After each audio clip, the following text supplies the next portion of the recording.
underground way over there? Oh, okay. I kind of... Oh, that's weird. I actually thought the town went off this way. Not over here. Oh, okay.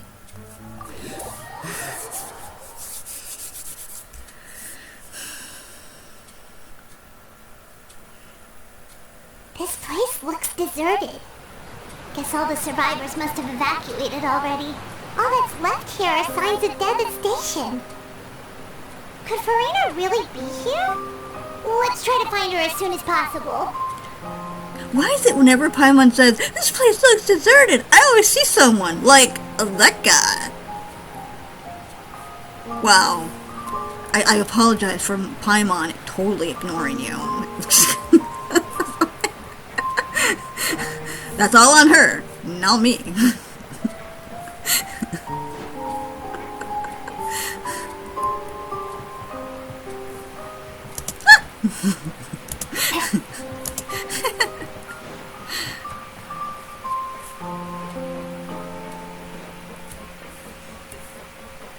Where am I going? Frina! Frina!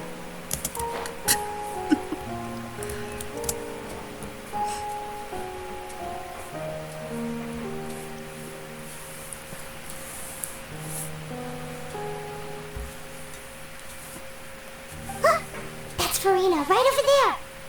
She really is here all on her own. Shh, stay quiet for now.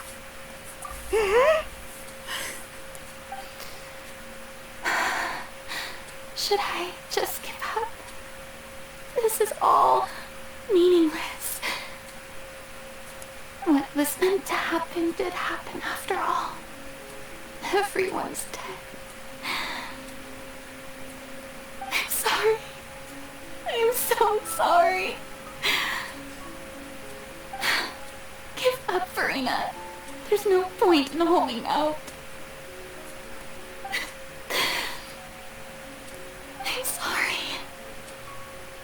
But what can I even do other than to repeat meaningless apologies over and over? Farina. Who's that? Don't worry, Farina, it's just us.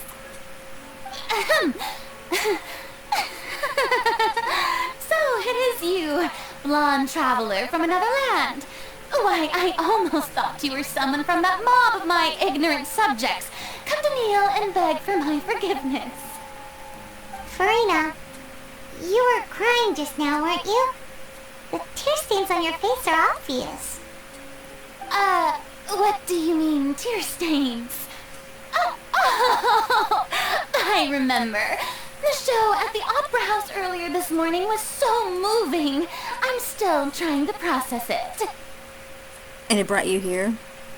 Who did that uncivilized rabble think they were, disturbing my enjoyment of the arts? They even dare to tout their Archon. I must teach them a lesson. I can just imagine their twisted and frustrated faces once they realize that I'm nowhere to be found. Oh, and I'm sure Neuvillette and those people from the Maréchaussée Phantom are freaking out right next to them too. Stop trying to act tough, Farina. You're actually beyond devastated right now, aren't you? Of course not. Hey, there she is! The Hydro Archon's over there! Quick, after her! Farina, those people seem to be after you. They are? They're just some rabid fans who want to cut the line because they haven't been able to meet me in person, aren't they? That's against the rules. I can't let them get their way.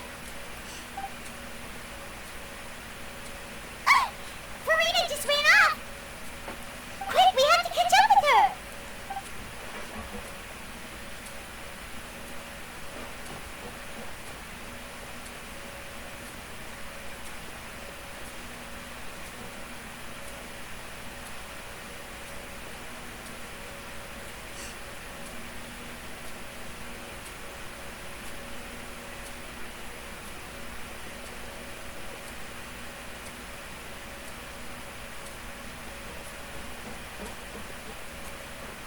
should be the place, right? Hey, Farina! There's a good hiding spot over here. Quick, come to Paimon before the rest of them catch up to you.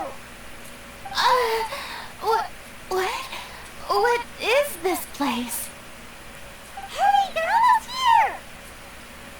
Fine. I suppose haste is warranted. Lead the way.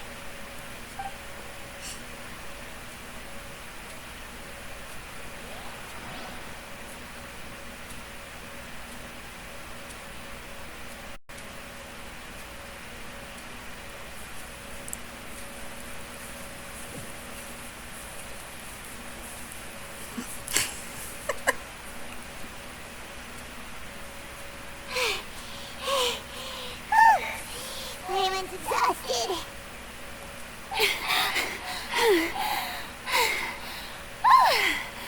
I'm so tired. I totally thought they had caught me. No, I merely gave in to the sheer enthusiasm they displayed. This place is not what I'd call soundproof. You might want to lower your voice to stay hidden. You're right. Yep, that's a good girl.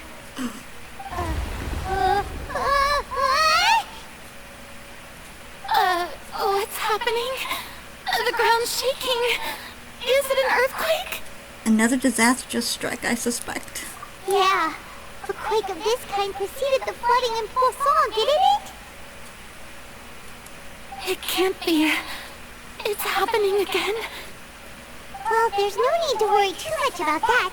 Neuvillette's made some emergency plans, so the evacuation should go a lot smoother this time. Yeah, I hope you're right. But the people of Poisson, they've already... Has Farina finally reached her limit? Now that she's talking about her actual feelings, she's starting to look far less stiff.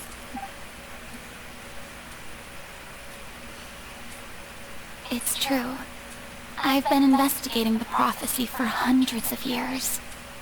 I once had informants all over Neuvillette, searching for clues and feeding information back to me. I've tried all kinds of ways, too, to hold back the sea. Anything to keep the coastline from advancing.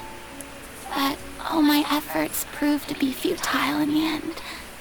Really, the truth has been clear to me for a very long time. We cannot make an enemy of the divine. No matter what we do, the will of the heavenly principles will have its way, and the prophecy shall be fulfilled. But even then, you still haven't given up, right? Give up.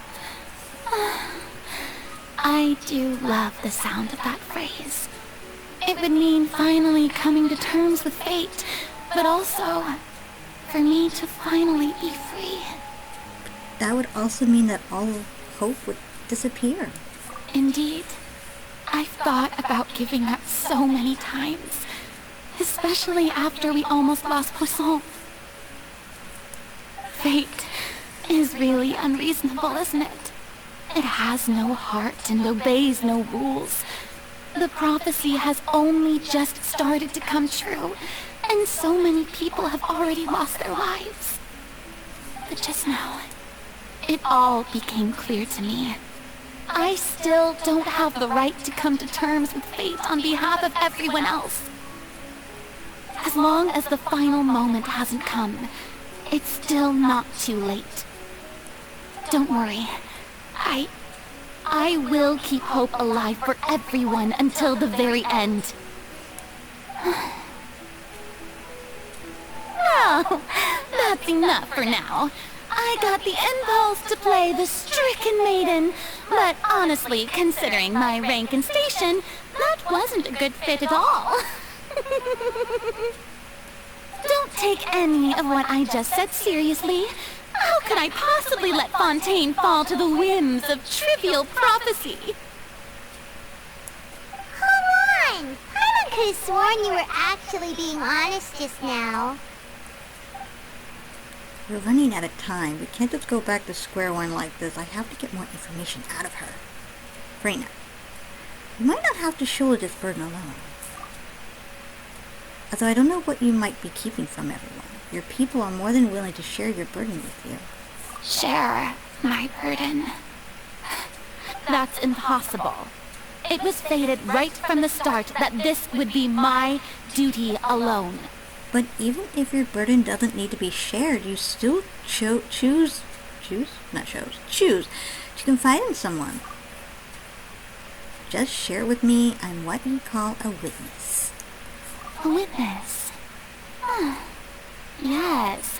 I've heard that you came to Neuvillette from beyond the stars, yes. In other words, you never belonged here. And if Neuvillette is, in its entirety, a show on a stage, then you're just a spectator, aren't you? If that's the case... Still time left. Please, Rena, just spit it out.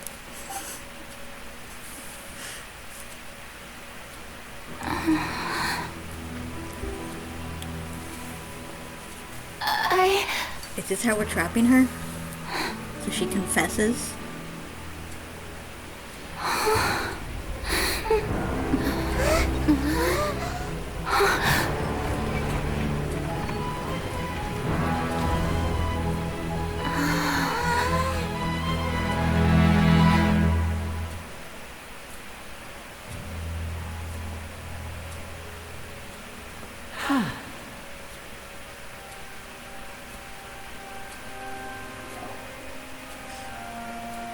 Ladies and gentlemen, this concludes my opening performance.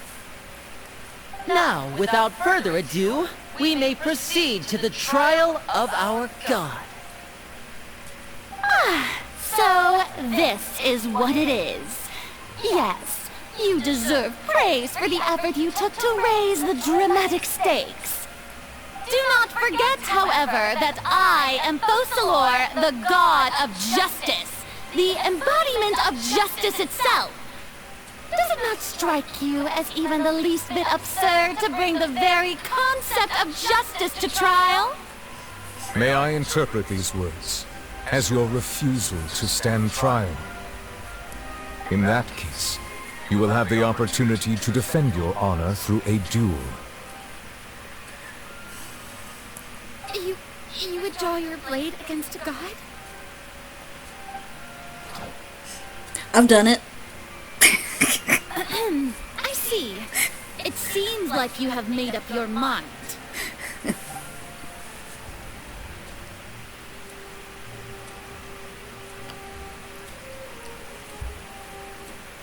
I can't believe it. She just surrendered.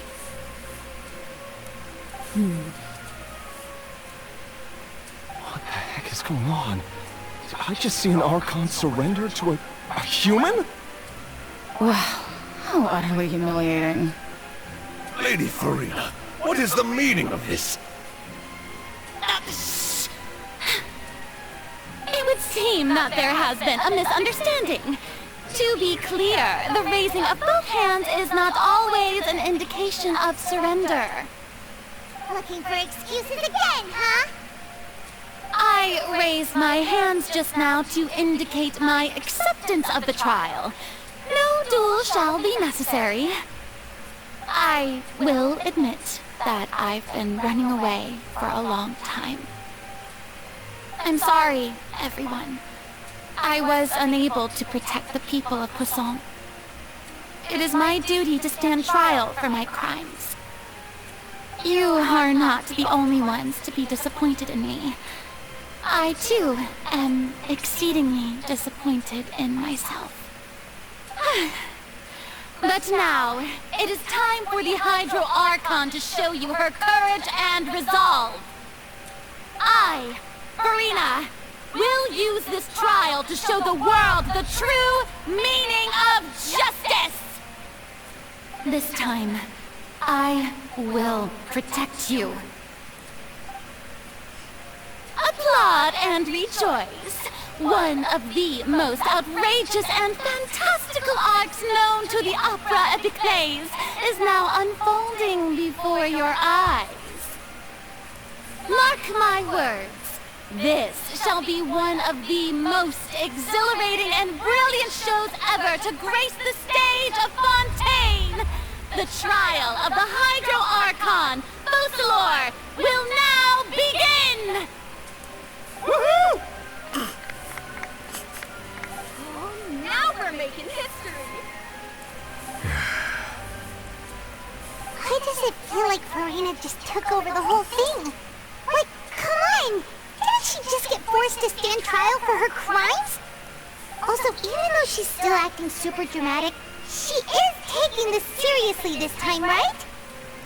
Alright then. Who will be my opponent in this trial? The court asks the prosecutor to please take the stand. Thank you, Your Honor. Is that so? Very well. Then please speak, witness of to that, my accuser and fated opponent. We were so close to getting her to tell the truth, and it still turned out like this in the end. It's okay though. As long as we can defeat Farina in court, we'll still have a chance to figure everything out.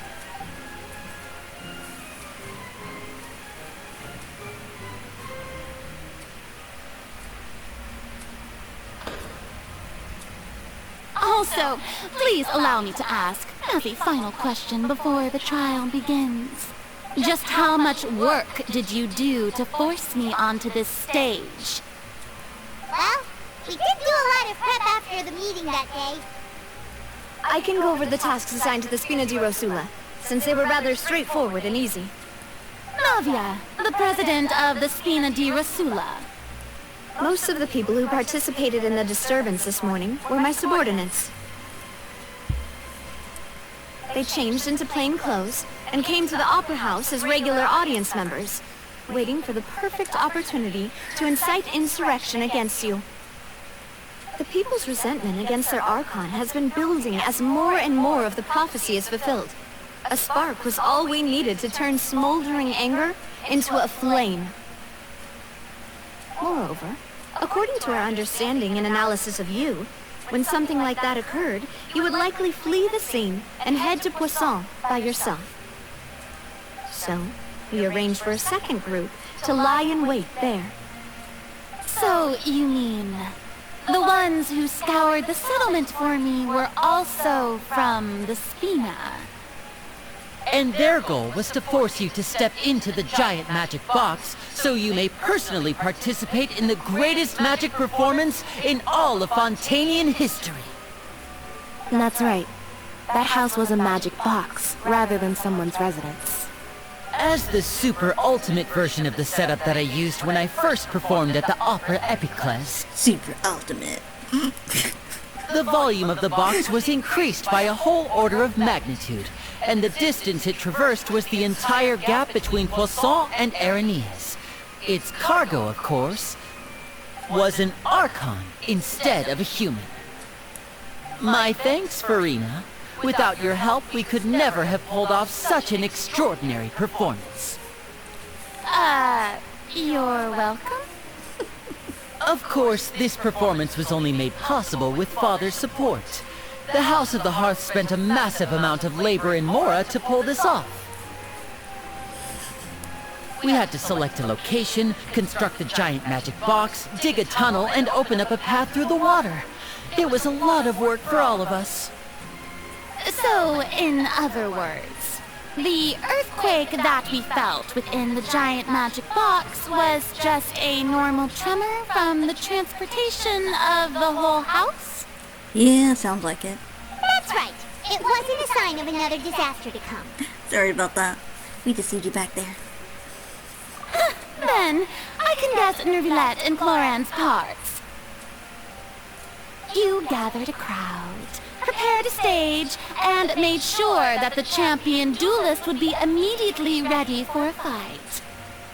Also that as soon as I appeared on the stage, the trial may commence without a hitch. Am I right? Yes, that is correct. Well, Clorand, I must commend you for your courage. Only the most outstanding champion duelist in all of Fontaine would accept a duel with an Archon without flinching. Thank you.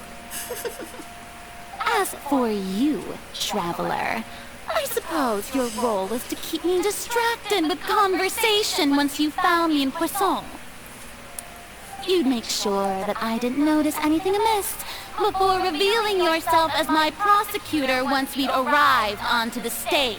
No, you guessed wrong. Oh? My mission was to give you one last chance.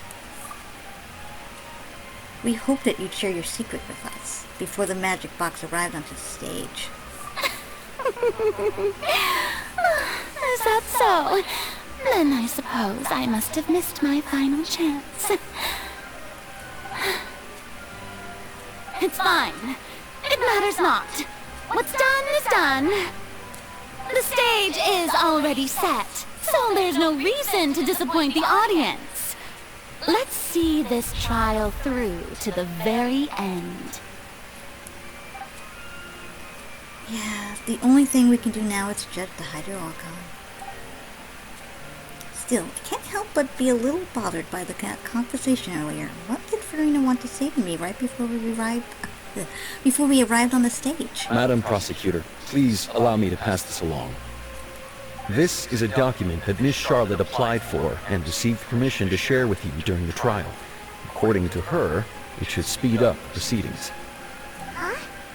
Charlotte wanted to give us something? Oh, so she's here too! Hey, Charlotte! Oh, let Paimon see. Isn't this the exclusive interview that she did with us before? So she's already finished it, huh? Wait, then that means this document is a perfect timeline of everything that's happened ever since we stepped foot in Fontaine! So in other words, we can refer to this anthology of evidence every time we want to use something from our journey as evidence for an argument! It's a super practical gift. I never would have thought of using it this way. Let's quickly confirm the information in it. Just think of it as a refresher, alright? You defeated the Hydro Archon in the very first duel you took part in at the Opera House. That's one for the history books, all right. I didn't think that you'd wind up getting to the bottom of the case I'd been following all this time. I guess you could also see this as a happy coincidence. This is the first time Monsieur Neuvillette had a difference of opinion with the oratories. Even the Hydro Archon can't figure it out. A Fatui Harbinger. She's an extraordinary person. Her instinct must mean something. The fortress of Meripede was almost destroyed in a single day. That I didn't witness that scene personally will always be a source of professional regret, I think. According to Monsieur Neuvillette, both Child and that whale should have been in the primordial sea at that time. I nearly lost my awesome friend Navia. To be honest, that still gives me shivers. The words of someone as extraordinary as a witch can probably only be truly understood when something surreal happens to you. Okay.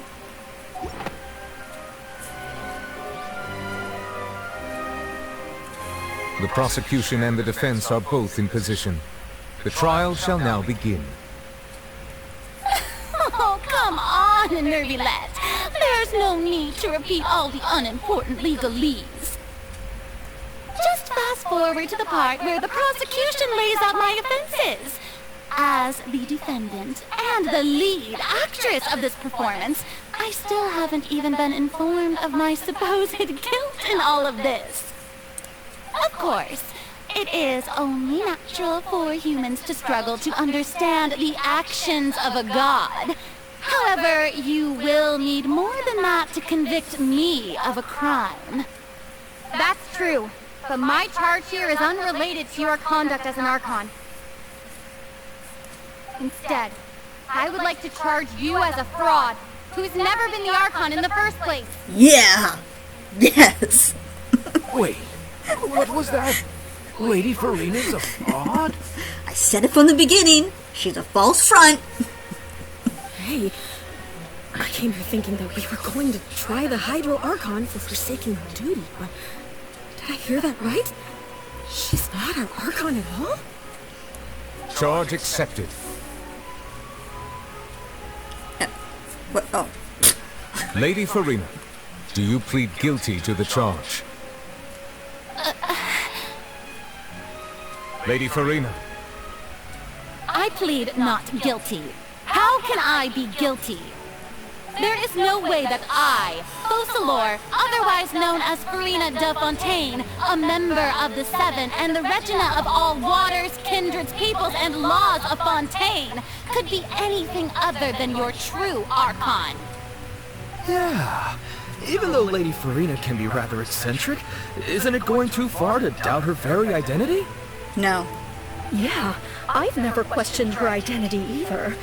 Sure, Lady Farina can be super irresponsible, but what grounds does that prosecutor have to make such a huge claim? I have cause to believe that common sense will prevail in this case. Many of the members of the audience have known me as the Hydro Archon ever since they were born. There would be no fooling their memory. See? Even the Oratrice has decided to show me its favor. Are you sure you want to commit to a charge that will never be upheld? If you wish to drop the case, I can promise you as the God of Justice that you will not have to face trial for making a false accusation. We will treat everything that's happened as a dramatic spectacle and move on with our lives. What do you say to that? An argument with near impossible odds, huh? You have to not only refute Farina's claims, but also overturn the long-held beliefs of the people. The people only see you as their Archon, because that's their long-held belief. Well, I tried to give you the chance to surrender. If you must persist, then let me ask. If you believe I'm not the Archon, then what manner of being do you think I am? You are an oceanid. You are Mary Ann. And if I was not the Archon, then how did I manage to live for over 500 years? But you are an ocean. You're Mary Ann. I could be wrong about that, though. I have to think carefully. What do we know to be special about Farina exactly? Her eyes, maybe? Oh, my. Why can't Farina live for so long despite being she's human? Wait, despite being she's... Huh? Shouldn't it be Archon? Wait, no. Oh, if she was human. I'm like, oh, well, I don't think she's human, though.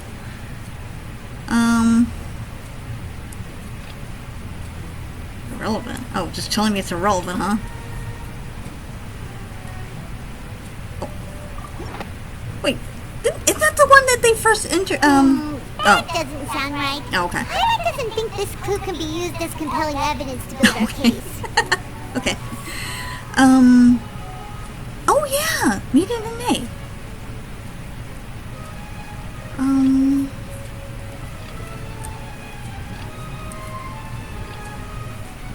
Okay.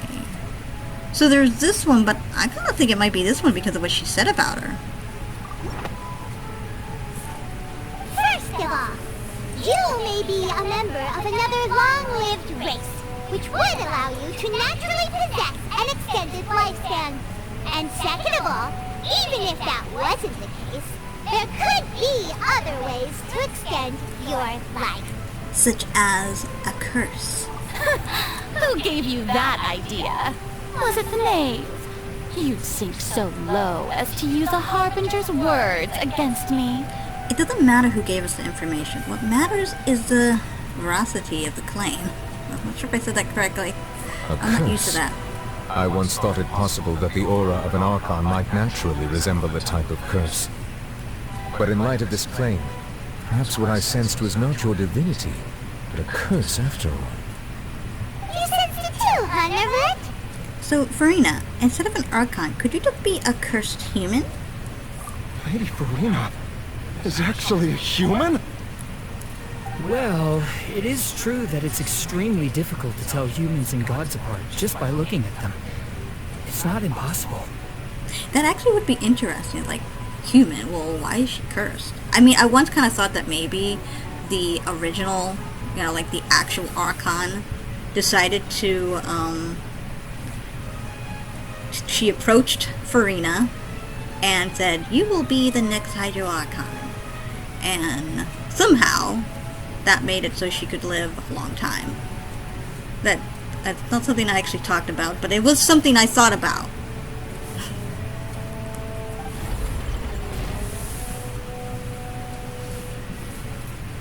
Well, don't start celebrating too early now. Even if I have been carrying a curse like you said, how does that prove that I am merely a human being? Besides, everyone knows that the main difference between a human and a god is the possession of authority. Gods can do what humans cannot. That's why they're worshipped as gods. Is this where the Oratrice comes in? For centuries, manifestations of my authority have served the nation of Fontaine. One need only to turn their eyes towards the Oratrice Mécanique d'Analyse Cardinal in this very opera house, or consider the endemnitium that is used in every aspect of life. Wait, that one trial proved the opposite. Furina actually has no control over the Oratrice at all.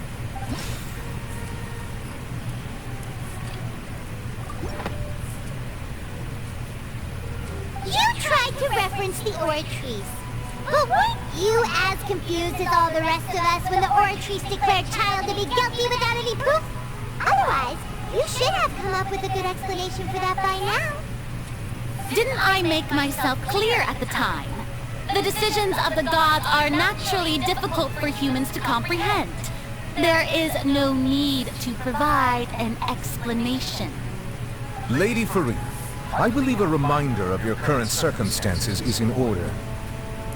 While the court is in session, the principles of justice and the law must come before all else. While you are an Archon, you are also first and foremost the defendant in this trial.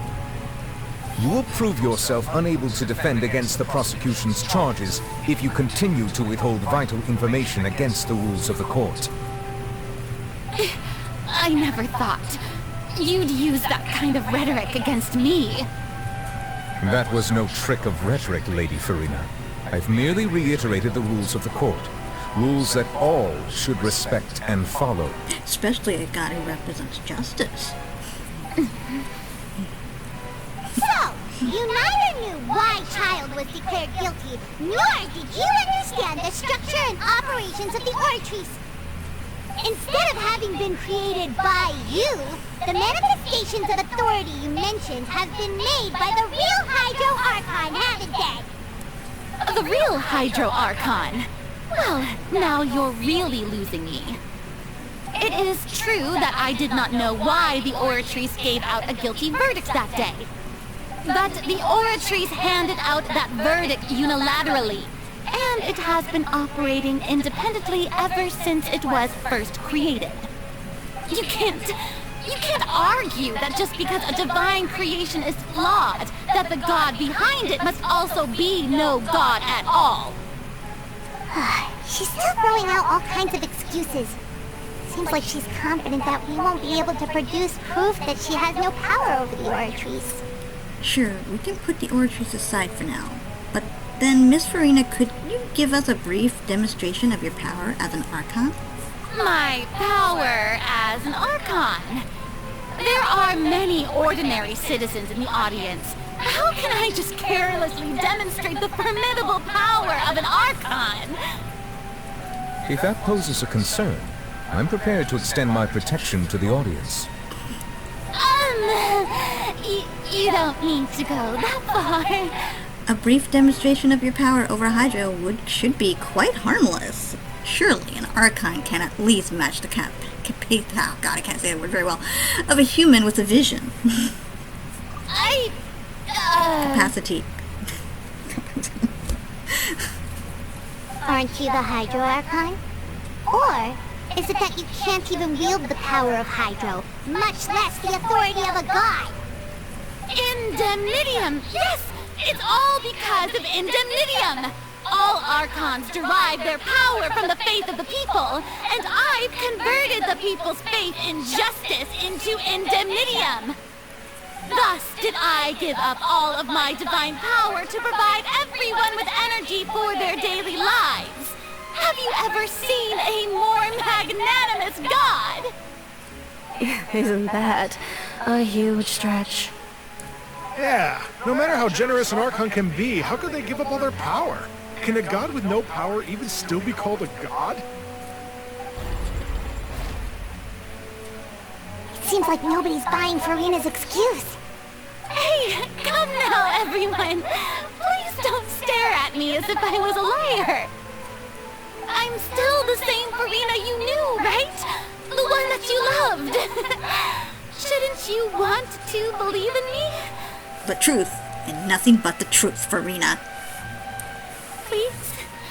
You've got to believe me. If what the prosecutor said is true, she really has committed a grave offense. Did she deceive all of us? And all of our parents and grandparents too? And all of our ancestors? Ever since they were born? Enough. That's enough. Tell me then, if I'm not the real Hydro Archon, then who is? If you have no evidence of another Hydro Archon's existence, nor can you find anyone who can back up their claim to be such, then what grounds have you to say that I'm not actually the real deal? Wow, she came up with yet another argument. How can we refute her now? Seems like she really doesn't want to give up. If we can't prove that she isn't the Archon, we can try to prove that she is just a human. And if she's only human... well, I don't know. Irrelevant. Okay, fine.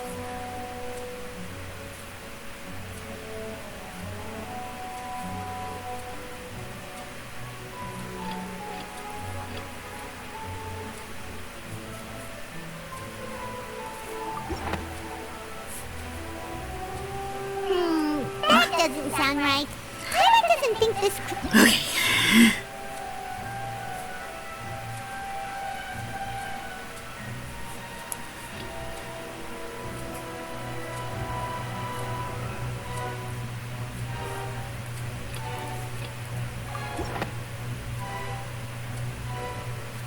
It has been established that all Fontainians can dissolve in water from the primordial sea. And that means... Furina? Drink some primordial sea. Since you insist on claiming to be a god and not a human, then there's a method that you can use right here and now to eliminate all suspicions of you being the latter. Miss Navia, please apply to serve as a temporary attorney for the prosecution before addressing the court.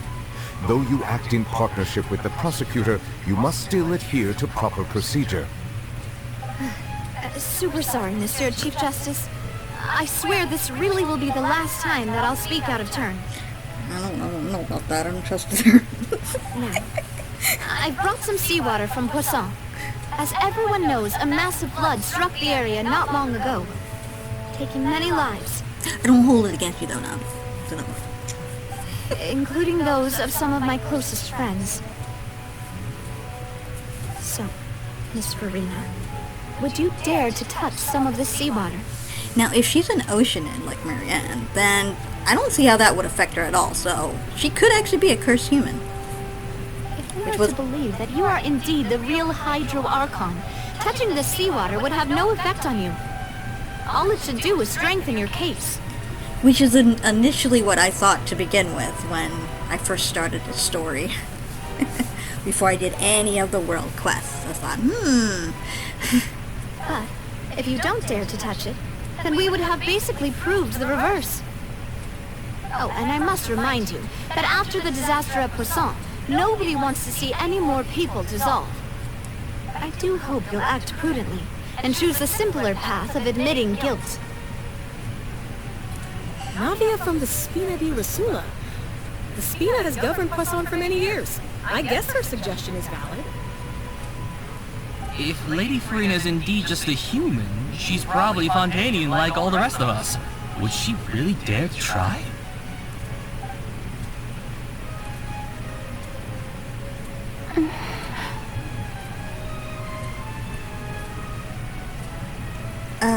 Farina? Lady Farina, this test has been unilaterally proposed by the prosecution. As it falls outside the realm of standard court proceedings, you possess the right to decline participation. Well, of course he had to tell her that. But refusing to participate is basically the same as a confession of guilt. She's just staring at the water without saying a single word. It really does seem like she's quite terrified of it. That could only mean... What's going on? Is she really planning to... That's not what we thought she would...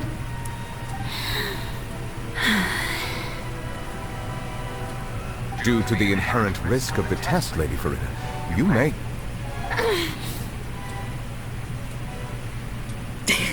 Wait for it. Okay. Hey! She actually... Well, I mean, if she's a cursed human, it could be that she can't dissolve.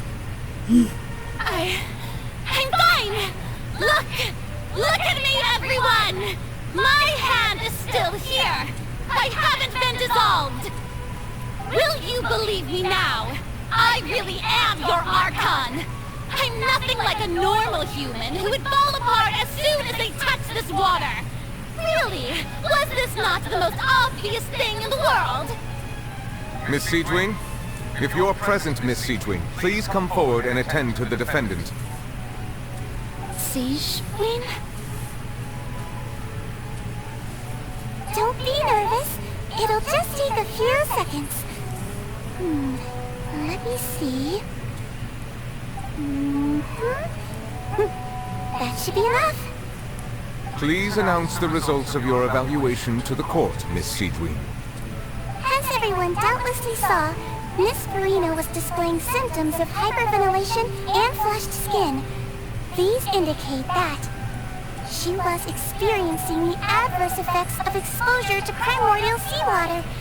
The extent to which she was affected is the same as other humans when exposed to primordial seawater of a similar concentration.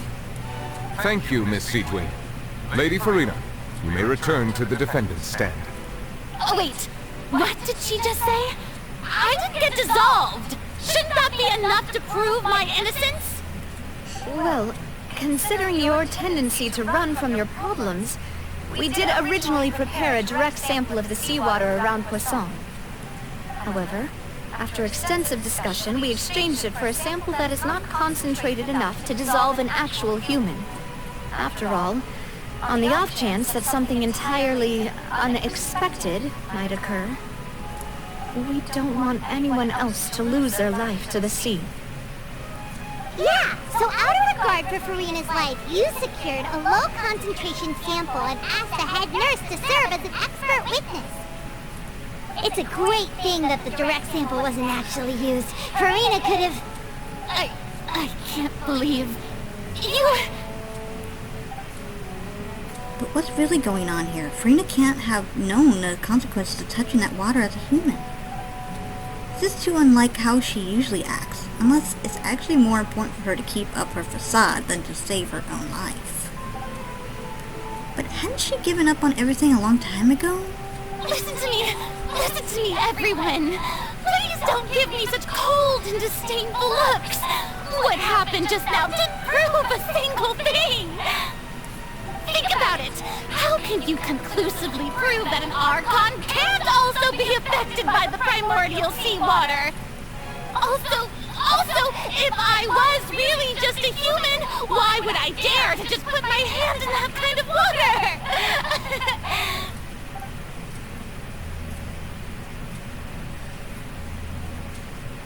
She's disappointed. Everyone, anyone, just listen to me! I swear, I really am your Archon!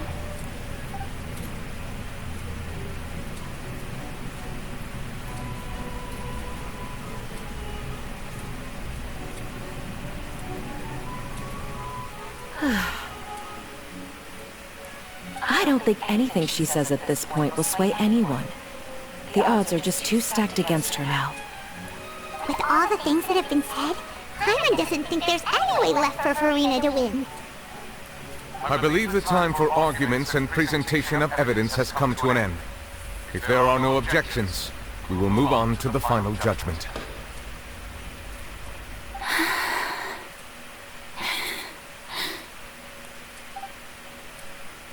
I don't think anything she says at this point will sway her. Is too stacked against her now.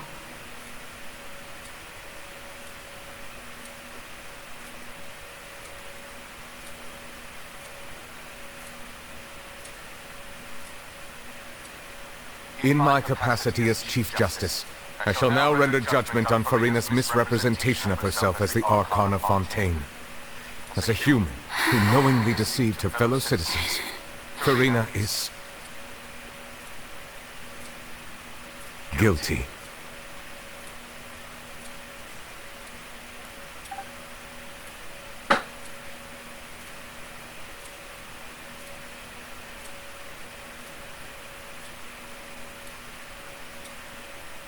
We shall now turn to the oratrice mécanique d'analyse cardinale to render the final verdict on the charges.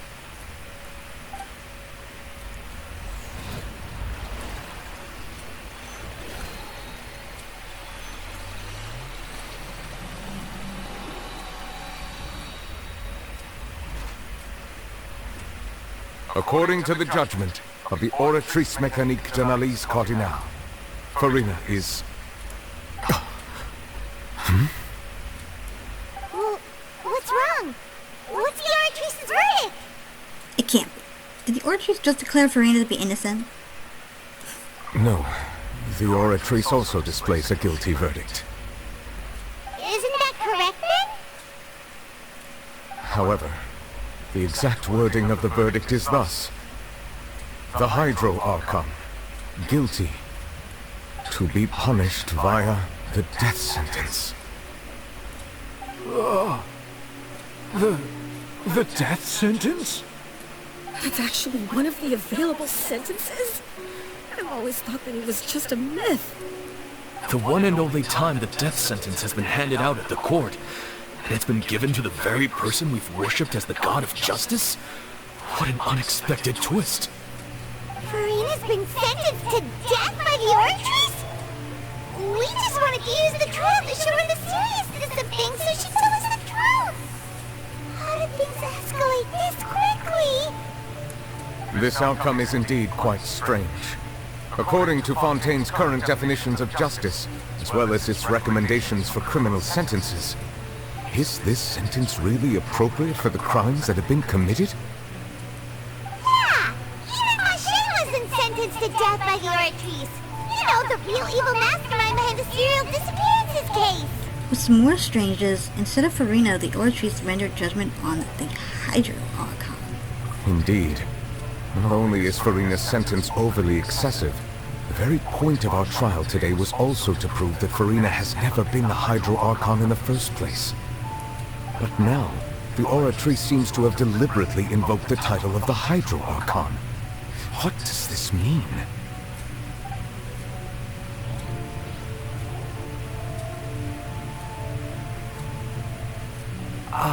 Excuse me, if I may interrupt.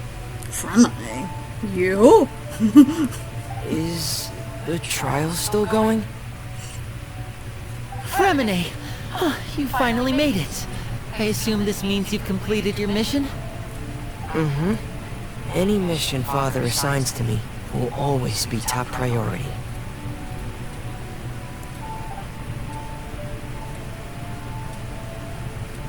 Is that the first prophecy slate? What is that, though? Oh, these are oceans, I think. Huh. So the knave privately arranged for Fremine to try and find the missing slate. I looked everywhere and finally found it at the bottom of the sea. It took me a long time to get around some dangerous stretches of water. But has the trial already concluded? Then doesn't that mean I've come too late? Oh no. Father will be disappointed in me. Don't worry, the mystery hasn't been resolved yet. It's still not too late for you to shine. Thank you for your hard work, Mr. Feminine. Please allow me to review the record left on the slate. Is that him? Because I did think that the opposite is that he's the one who's guilty.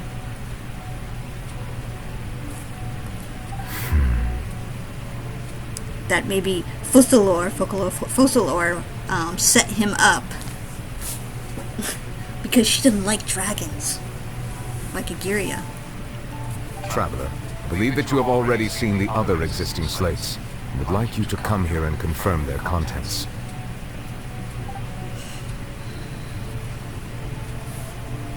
Huh? So what do you see? What is it? This looks like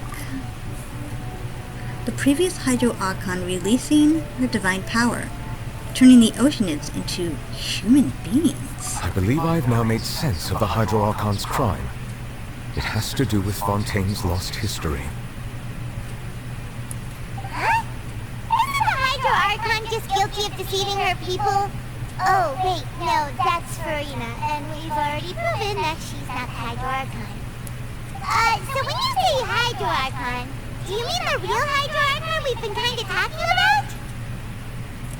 In truth, everything that you've encountered in Fontaine up until this point can be traced back to the contents of these stone slates.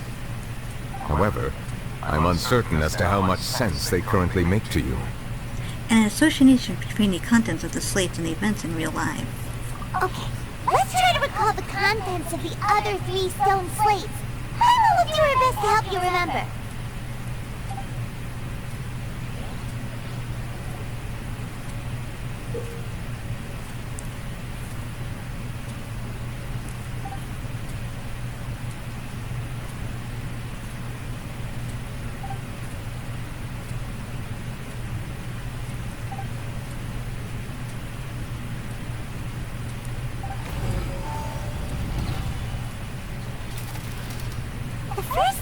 Slate describes what you just said.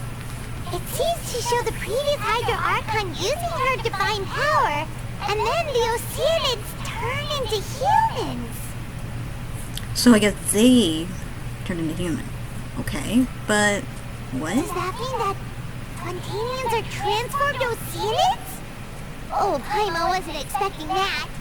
But if oceanids can turn into humans, then perhaps this process can be reversed as well. And I guess that would explain why touching primordial water turns them into oceanids. Just reverts them back to their previous state.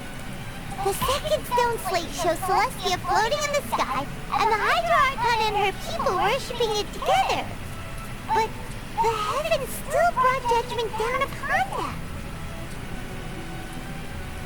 This must be the point when the Hydro Archon and the Fontainians were branded with their original sin. Does this mean that the original sin and the Hydro Archon sin are the same thing? The third slate shows the Hydro Archon sinking into the sea surrounded by many people. Never mind, Paimon, didn't we also watch that happen to someone else? Well, the fourth slate is the prophecy the Fontainians have been talking about. People dissolving into the sea, the Hydro Archon crying on her throne, and so on. We didn't believe that such a crazy disaster could happen at first, did we?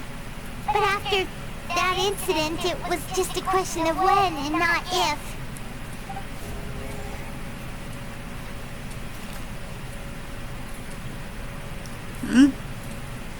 Seems to show the former Hydro Archon using divine to turn oceans into people.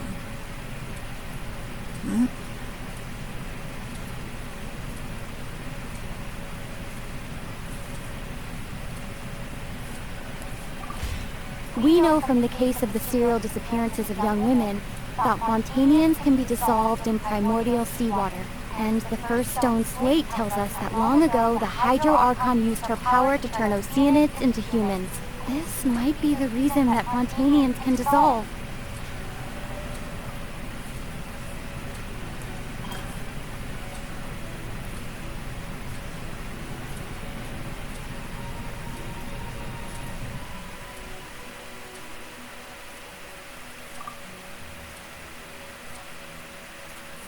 Wait, what?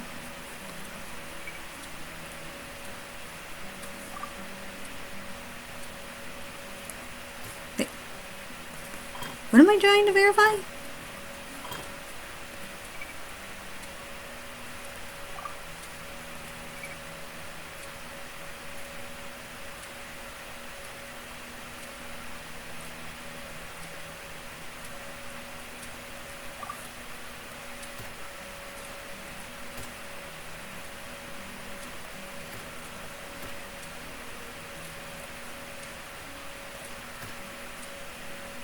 I don't... What am I doing here? I don't know what it's asking me. To verify this? Okay, I'm gonna get this one messed up. Or maybe I don't even need to do that. I don't know. I don't understand.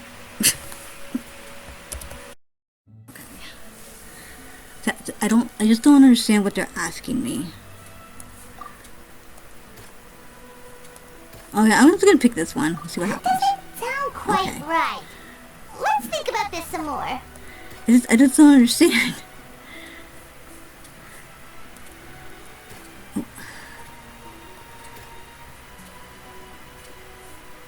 That doesn't sound quite right.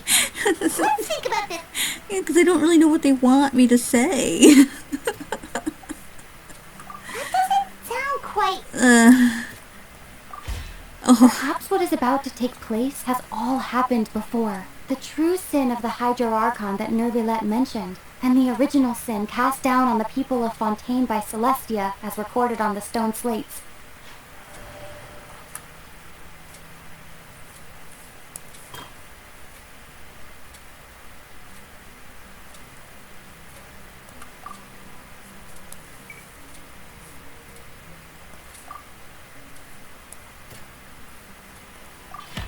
It's not as simple as falling into the sea. When Navia fell into the sea, her consciousness was subjected to judgment. The stone slates show the people gathered around the Hydro Archon in the sea. Could that be alluding to the same thing?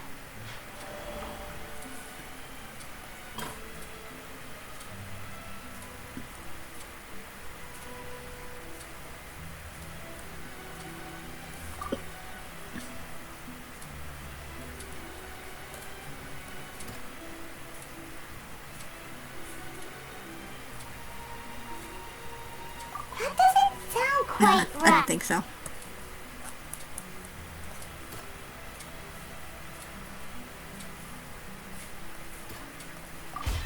The prophecy from the stone slates found its way into society, but not many people believed it at first. The fortress of Meropide was nearly flooded with primordial seawater, which we know can cause Fontainians to dissolve. It seems increasingly likely that the prophecy may come true. If we hadn't dealt with it in time, things could have gone very badly.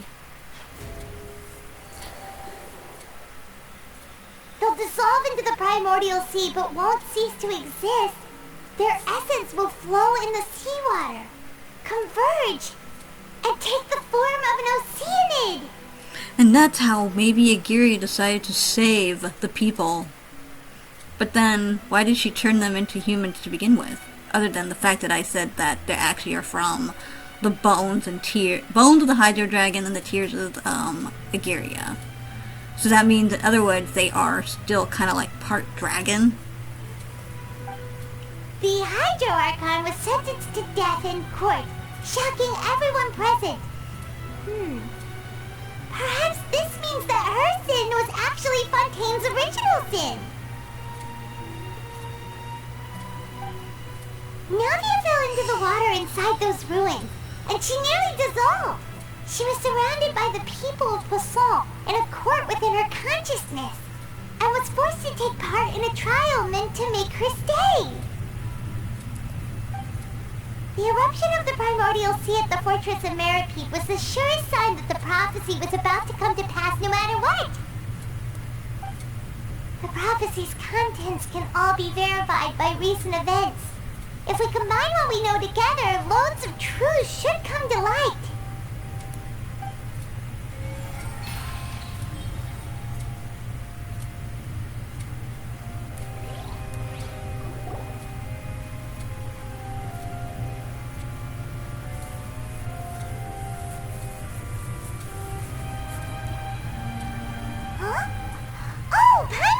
now, so that's how you can make sense of it. But then it feels like we're going to have to share some truly shocking revelations. Let's hear them. The first slate reveals that Fontainians are not real humans. Incredible. Linny, did you hear that? We're not real humans.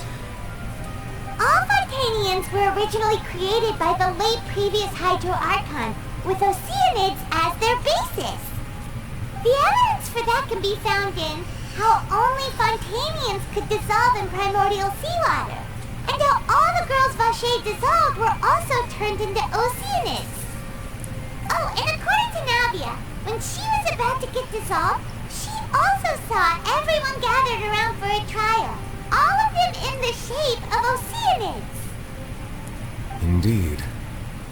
The second slate reveals that the crime of the Hydro Archon was her creation of Fontainians from oceanids. Yeah, and it follows from the content of the first slate that she probably anchored Celestia by creating humans without prior permission. That could also explain why the Oratrice judged the Hydro Archon to be guilty. It's to account for that ancient sin. The Hydro Archon's true sin was creating us? And yet, after many hundreds of years, the Hydro Archon's creations have turned around to try to judge the Archon within the Opera Epiclese. The twists of history are often the most unexpected of all. As for the third slate, I'm still convinced that it should come after the fourth slate. Yeah, isn't the image here just like when Navia fell into the sea? So wouldn't it be trying to show the image of the Hydro Archon also falling into the sea once the prophecy has been fulfilled in the fourth slate? The fourth slate depicts the fulfillment of the prophecy as it's already widely known. In the end, the people will all be dissolved into the waters, and only the Hydro Archon will remain weeping on her throne. Only then will the sins of the people of Fontaine be washed away. Did Paimon get all that right? You've made some keen deductions. I must say, given how much you still don't know, it is impressive that you've already managed to connect so many pieces of the truth. However, while you were able to decode all the information on the slates, they've also been etched with an additional layer of hidden information using a different power source. When we were at the ruins, I tried to decipher the hidden information recorded in the slates. But since we only had 3 slates at the time, I was unable to come to a full conclusion. Now that the slate collection is complete, I shall make another attempt to decipher the narrative recorded within. If everything goes well, we should finally be informed of the unadulterated truth. That the oceanids come from you! Well, not technically you, but your previous... previous self. Okay, I could be very wrong. We will see. We'll even touch upon that. I don't know. Well? Did you get it? You're so impatient, Paimon. I believe I should share this truth not only with you, but with all the people of Fontaine as well. I will try to briefly summarize it for you. He seems very calm if it's shocking for him, so I don't know. Your hypotheses regarding the origin of Fontainians and the sin of the Hydro Archon were both correct. In the Fontaine of old, the previous Hydro Archon sensed the yearning of her oceanid familiars for life on land.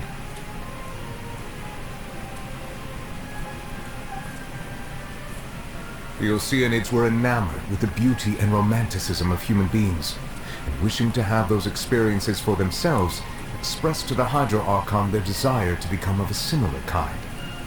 However, even though water as an element is intricately linked with the power of life, the Hydro Archon, as one of the 7, did not possess the authority to create a new form of human life. Not one to give in, she eventually found a way to create permanent humanoid bodies for her familiars by appropriating the power of this planet's primordial sea. She poured primordial seawater into the oceanid's blood vessels, creating humanoid mimics in the process. But if Fontainians were to ever come into direct contact with water from the primordial sea, the power within their bodies would escape these artificial restraints and return to the sea. As a result, their forms would collapse, and they would be reverted to their original forms as oceanids.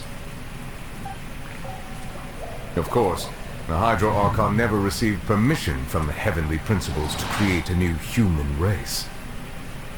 And thus, the Hydro Archon and all of her creations came to shoulder the original sin of appropriating the power of the primordial sea. That is the true history of how the people of Fontaine first came into being. So we were all oceanids before we turned into human beings? That's way too much information for me. I think I'm just going to pretend that I never heard a single thing. Wait, but if that's the truth, we can't let the Hydro Archon be sentenced to death. After all, her only sin was creating us. This really might be too much information for your regular Fontainian, but it does answer a lot of our questions. Alas, your hypothesis regarding the third and fourth stone slates was inaccurate. The slates' respective positions are, in fact, correct. So they are in the right order? What is the third slate supposed to represent then? A key point of the visual on the third slate is how all the individuals depicted in the water are humans rather than oceanids. They have not been dissolved, which implies that the water depicted in this slate is not water from the primordial sea. The nation of Fontaine is the nation of Hydro, as well as the nation of trials and justice. Instead of being the literal element, the water in the scene symbolizes judgment and justice. You may also recall Navia's experience. When she fell into the sea, her consciousness was surrounded by that of many others who intended to hold a trial to determine her fate. Therefore, the meaning of the third slate is that the people of Fontaine shall try the Hydro Archon at the court of justice. Yes, it refers to our present situation. I think I'm following now. So, what you're saying is, even though we decided to put on this trial to avoid fulfilling the prophecy, in truth, everything we've done has happened exactly as the prophecy foretold. So now, it seems, we're the ones making sure it comes true. What should we do? I don't know. It feels like there's no way out of this. Huh. No matter what, the prophecy will be fulfilled. Is this what it feels like to be a prisoner of fate?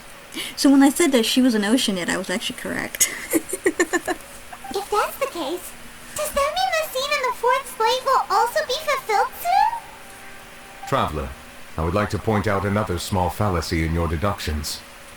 About the fourth slate, you probably thought that the eruption of primordial seawater beneath the fortress of Meripede served as the surest sign that the prophecy was about to come to pass, yes? However, I believe that rather than being a sure sign, that eruption could in fact only be a small warning of something far worse to come. As for the root cause of the catastrophe, I believe you've already encountered it once before. I have? The whale?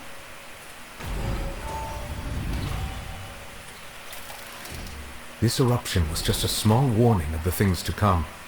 We must find the root cause of the disaster.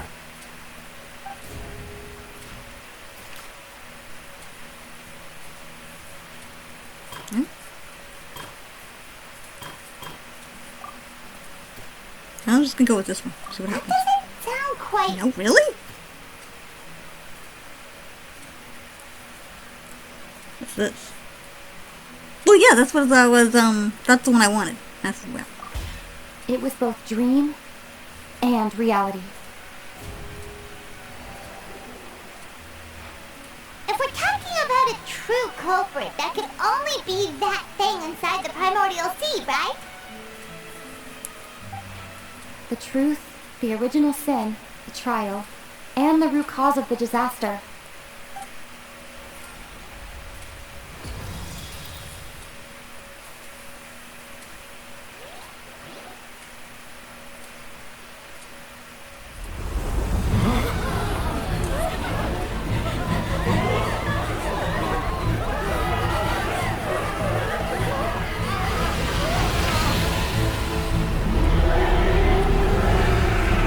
Okay, that thing looked way too big for it to even fit in that place.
That's right. I'd wager that's also the one that Chell saw when he was young. So we've met it at last. I understand very well why it has chosen to make an appearance here. That whale does not belong to Teyvat. It is a monster that has traversed the stars, weeping all the while. It has been greedily consuming the energy from the planet's primordial sea, using it to grow. That is the main cause for the rising sea levels. And once it has finished consuming all of the energy contained within the sea, its next step will be... You said that when the Hydro Archon first created Fontainians out of oceanids, she filled their blood vessels with primordial seawater. Precisely. That whale finds the blood of Fontainians nigh impossible to resist. Therefore, when it left the primordial sea, it decided to make its next stop a packed opera house full of food. Food in the form of Fontainians. We just barely managed to push it back, right? In that case, won't it come back to target the people again once it's managed to recover its strength? That is correct. Indeed, it is more accurate to say that we should thank that Harbinger for buying us some time. Without him, the whale would have likely come onto land far sooner. From the way he looked, he must have been fighting the creature for quite a long time. That battle maniac. We've always known that he had a special connection with that whale, but we definitely didn't expect it to help us out like this. Anyway, now that we know that this whale is the actual cause of the disaster recorded in the prophecy, all we need to do to stop the prophecy would be to find a way to beat it up, right? Yeah. Let's punch it in the face. It is too late. What do you mean? It had already absorbed too much of the primordial sea's energy before we could notice it. At this point, it has become practically integrated with the sea itself. Even if the entirety of Teyvat were to be destroyed, it could still survive and swim off towards some other world. That's not something I will accept. We've already done everything we can, and we even found the true culprit. We've come so far. You can't just tell me that the last hurdle is some impossible foe. That's just not fair. Indeed, that's not how a grand performance should end. I'll fight it to the end, no matter what. So the prophecy will be fulfilled no matter what, huh?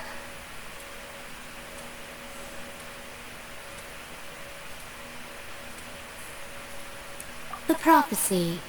Yes, what has been prophesied will be fulfilled. You may view such things as the history of the future.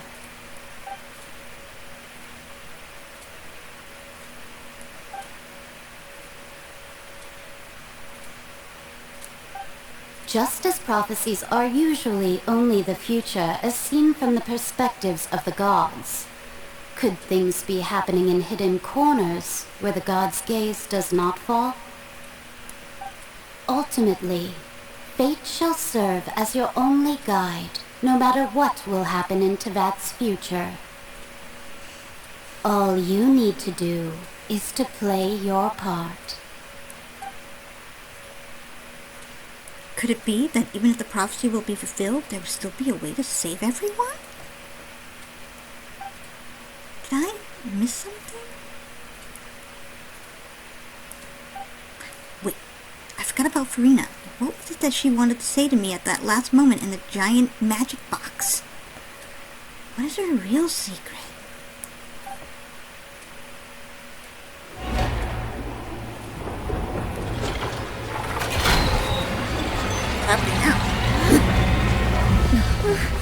What's happening with the oratories? I believe it is preparing to carry out the death sentence. Furina! Furina!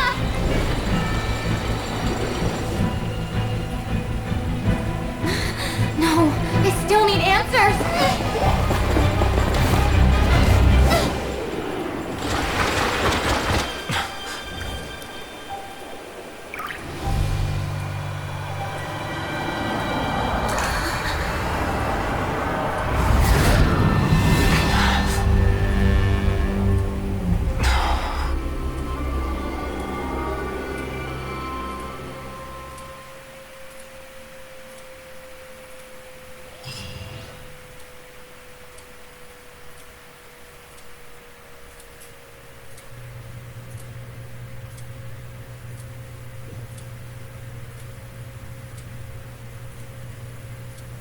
Oh, who is this?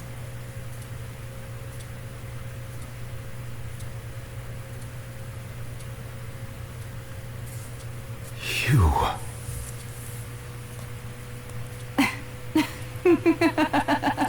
Furina? Sorry. That shocked expression on your face is just too amusing. I couldn't help myself. You are not Furina. Who are you? Ah, the sweet sound of bewilderment. Marvelous. A sure sign that my attempt to deceive everyone was a resounding success. But to answer your question, I am Focalors. You know, the god. Focalors? Why did you deceive us? Oh, that wasn't my goal, of course. Goodness, no. But I had to fool everyone else too, if I was to stand any chance of deceiving the heavenly principles. Deceiving the heavenly principles? It's all because of that pernicious prophecy. Dreadful, wasn't it? Everyone doomed to dissolve. Fontaine condemned to be flooded. One was not amused. In fact, one was positively bemused when that problem was thrust upon me by my dearest predecessor. That's the former Hydro Archon Egeria for the uninitiated. It hardly gets more disastrous than a preordained national catastrophe, now does it? She knew full well that the prophecy would surely come to pass. And as one of the seven, she also knew full well that one defies the heavenly principles at one's peril. So yes, as you have no doubt surmised, it was a rather impossible situation that I found myself in. I spent a terribly long time mulling it over, alone on the ocean floor. And I was almost growing barnacles by the time I finally realized there was only one possible solution to this confounding conundrum. I had to outwit the heavenly principles, allow the prophecy to be fulfilled, ostensibly at least, while saving everyone at the same time. I'm a genius, I know. I can only assume that's why Egeria chose me as her successor. Although, looking back now, it was hardly the inheritance one dreams of. Between the task of saving the nation, the quotidian duties of the Hydro Archon, and not to mention the original sin of creating a new race of humans, I dare say she left me quite a colossal mess to clean up. But one can only play the hand one is dealt. I did not choose this, any more than I chose to be one of her oceanid familiars. So you were also once one of the oceanids, transformed into a human by Egeria's hand. Yes, I was. I always dreamed of becoming human. And I still do, even now. In my eyes, to be human is to be part of the greatest opera ever known. After becoming a god, I separated my divinity from my body and spirit, leaving behind only a self that was as naive and bewildered as my past self on her first day as a human being. The me you see before you now is that divinity, and the human counterpart I left behind, I named Furina. So I was correct about her splitting herself into two people. She could feel joy, sorrow, and everything in between. She could be as vain and conceited, or as meek and vulnerable as she wished. Her strengths were of a kind only a human could possess, as were her shortcomings. But in my eyes, Furina's humanity was what made her perfect. She was perfectly human in every way, the person I always wanted to be. Anyway, so then I cursed her. All part of the plan, of course. The plan to deceive the heavenly principles. Do you still remember the final scene of the prophecy? The Hydra Archon alone, weeping on her throne. In order that the prophecy might appear fulfilled, I invited Furina to be an actress, to play the part of the Hydra Archon in the prophecy. Under the curse I placed on her, so long as I, Focalors' divinity, continued to exist, she could not die. But nor was she free to live her life in the pursuit of happiness. Instead, she was forced to take the stage in the opera house, to embrace the role of leading lady, to forever play the part of the god from the prophecy, all to create a deceitful appearance of that prophecy coming to pass. I suppose now you probably understand why your court is called the Opera Epiclese. But Furina is only human, isn't she? Even though she has had a long life, her mind is no stronger than that of any other ordinary human being. I cannot begin to fathom what she has had to endure. It must have been torture for her. It has indeed. And although she is, in a sense, me in human form, I most definitely owe her an apology for it. It's been 500 years, and all along, she's been playing her part in the most unimaginably long, unbearably lonely, and agonizingly painful opera of all time.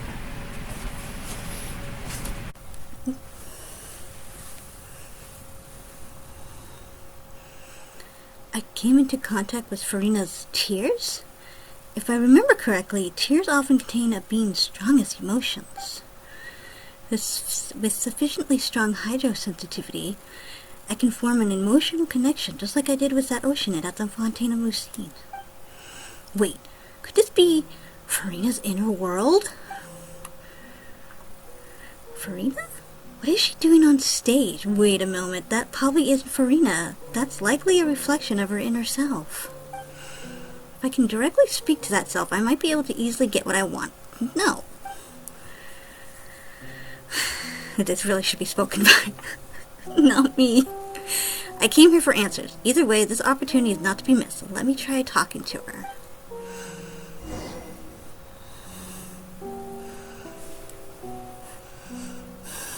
Okay, internet's not too bad. But she's not moving very well.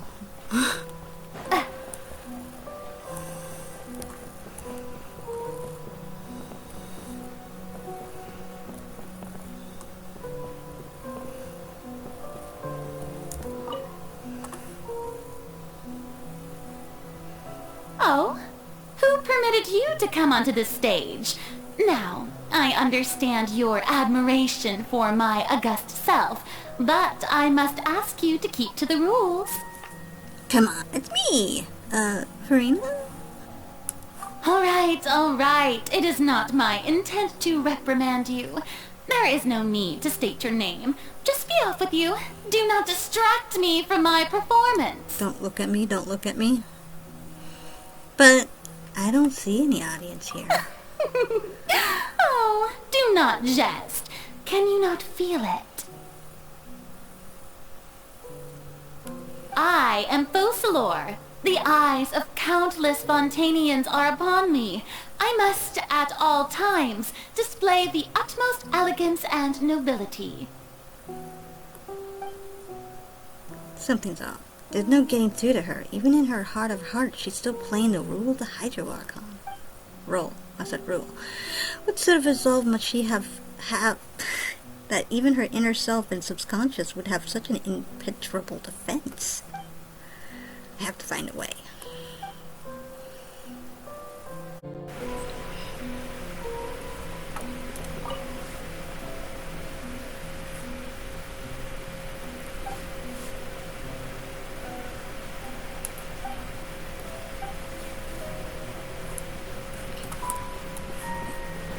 I think I was doing that because I didn't have the computer plugged in. Since I had to move it, people are waking up. But I can't stop recording, so... Dear audience, the performance is experiencing a technical difficulty, but worry not. The guards shall resolve it soon enough. See, that never seems to work. Do I have to, like, hit it twice? Scatter! Ah, shoot. Lay waste to the wicked! Don't mind the bird.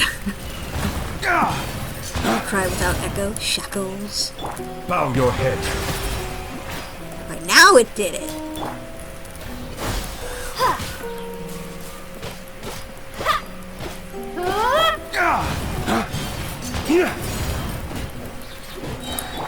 Oh, I don't know if I need to do that.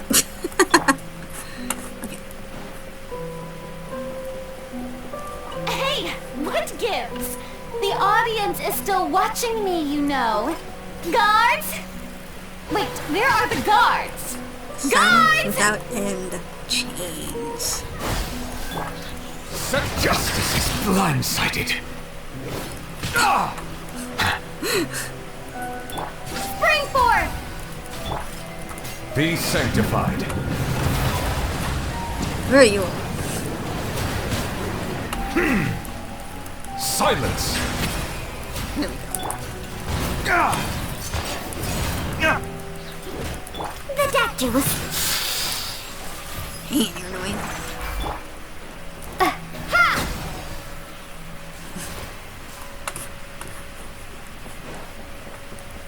Ooh, what's over here? Okay, nothing.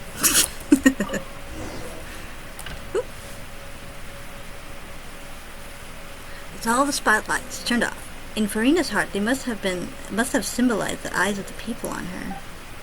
Speaking of which, I think I just received some sort of signal. Was that her true voice? A ticket? When did that end up here?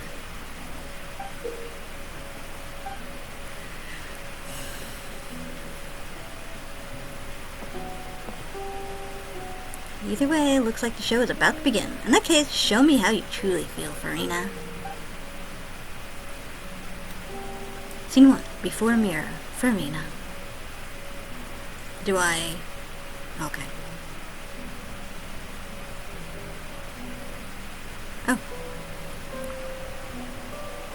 Oh, why will she walk so slowly? Oh my goodness. Oh, I can see her. I can see her reflected in the mirror.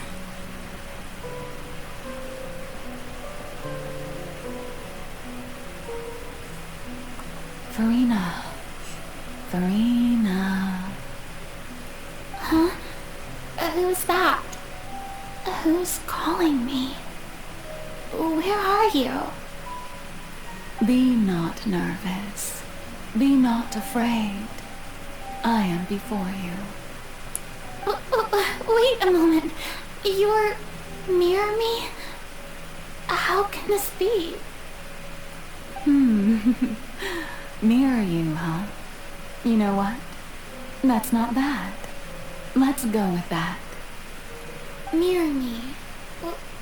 What do you wish to say? The prophecy. Have you heard of it? What prophecy? Oh, wait. I know. I think.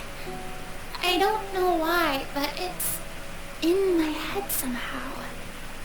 The people will all be dissolved into the waters, and only the Hydro Archon will remain, weeping on her throne. Only then will the sins of the people of Fontaine be washed away. Oh, very good. You know it well. What's going on? I can't seem to remember anything clearly. The only thing I know for sure is this prophecy. Will it really come to pass? Yes, it will. And that is why I've come to you. Disaster will come to Fontaine sooner or later. Things will develop just as the prophecy declared. There is no escaping it. But doesn't that mean everyone will die? I'm a Fontainian just like them. Will I dissolve too? Oh, don't worry. Magical meetings exist in this world precisely to give people a chance to turn things around. It is the reason why you met me today. I will tell you how to save everyone, but you may have to suffer somewhat. Oh, so there's still hope after all. Goodness, you frightened me. You spoke so much and with so much certainty. As for the suffering, well, I will admit that the first thing that came to mind was, why do I have to be the one to suffer? But if the prophecy will come true, I'll also die anyway, right?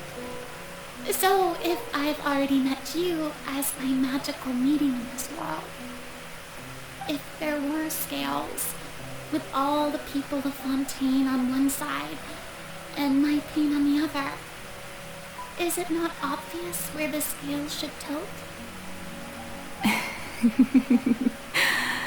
You truly are the perfect human, my ideal. I suppose this would also be the justice that belongs to you. Huh? Don't worry, it's nothing. Listen well. Fontaine has just lost its Hydro Archon. I need you to play a role, that of the new Archon. Play as a god? That's right. You must begin a never-ending masquerade. You must never let anyone suspect your identity. If you can keep it up, then I shall have my way of defying this prophecy. But should your identity be revealed, then all hope will be lost. But how will I do this? A human assuming the role of a god without being exposed. Don't worry. What you must do is not to turn yourself into a real god. You simply need to play the role of a god as humans imagine them to be. Being a human yourself, I'm sure you already know what such an entity would be like. Remember, your true challenge will not be pursuing divinity, but contending against humanity. I'm still not sure I understand, but try. I'll try to do this. So, how long am I going to have to play this role? To accomplish this mission, you will have to stay on the stage for many, many years. You will endure and not grow old until your task ends. But I promise you, all will eventually end in a magnificent and dramatic trial, and everyone will be saved. A trial? Huh. How exciting. I'll be looking forward to it.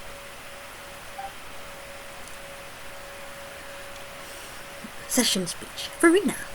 Scene 2.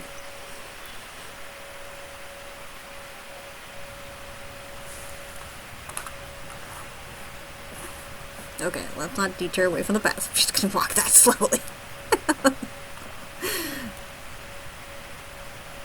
Okay. I'm getting there.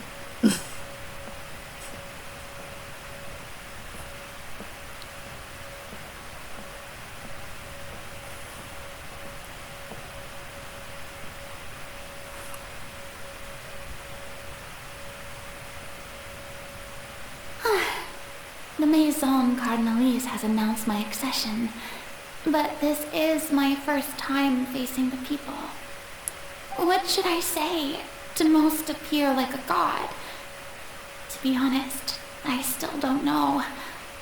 Perhaps I should first try to act natural. Summon courage.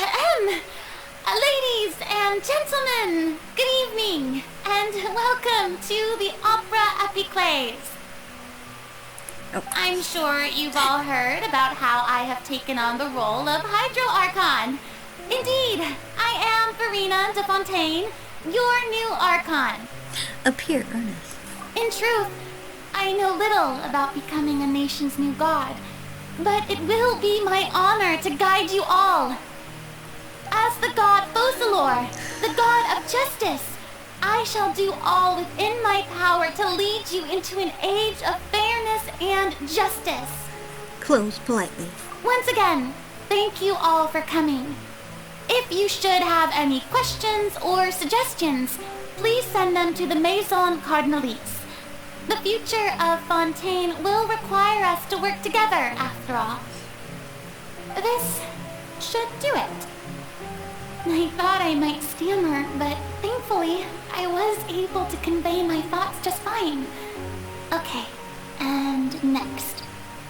That's the new Hydro Archon. Is this some kind of joke by the Maison? I would have thought that a being that surpasses humanity would be a bit more assertive. Hey, did you hear that? She even told us to send her suggestions there at the end. Shouldn't gods be all-powerful? She's being so modest. What's the difference between her and an ordinary person, then? If you ask me, perhaps the succession didn't actually happen. She might just be a Maison Bat puppet. It's not like I'd want her to be all hoity-toity. And, oh, look at me, I'm so great. Wait, what's going on? Why is everyone suspecting me of being a fake? Oh, this is bad. If I get exposed here, there'll be no saving the people from the prophecy. Right. Near me said that I just need to play the role of a god as humans imagine them to be. Calm down, Farina. Think. What do the people want? How would they imagine a god to speak and act? Assertive, with a strong sense of presence. One who can dispel all doubt. That is the character I'm fated to play.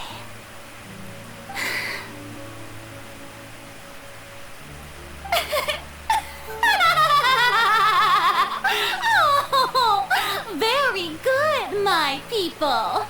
Only ones such as you are deserving of my rule. Now, I was wondering, if some weak puppet were to one day come onto the stage and claim ownership of this opera house, would the children of Fontaine follow them? Well, it seems that you would all see right through them. Having passed my test, you are qualified to witness wondrous trials alongside my august self, here in this opera house.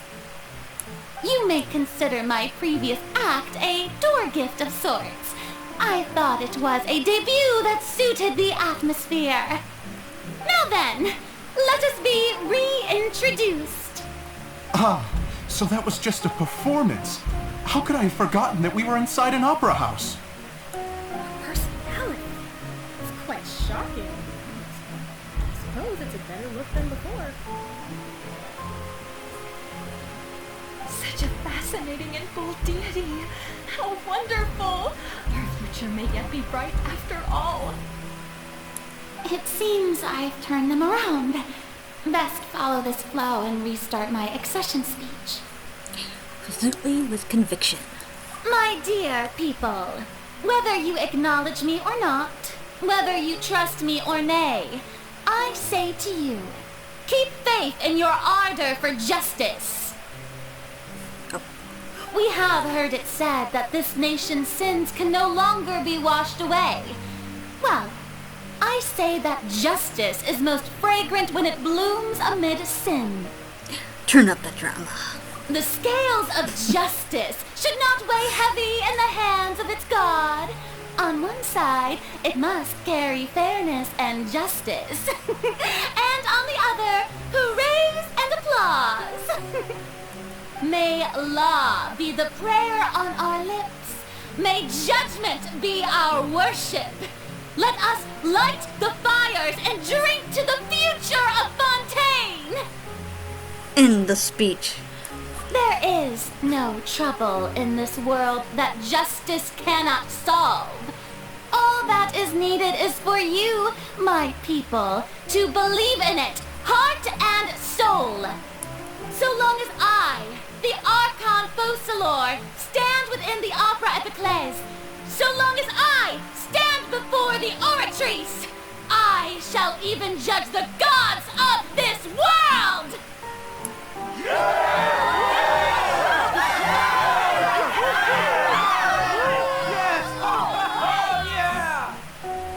Whoops and cheers from the audience. Scene 3, Opera House, Farina.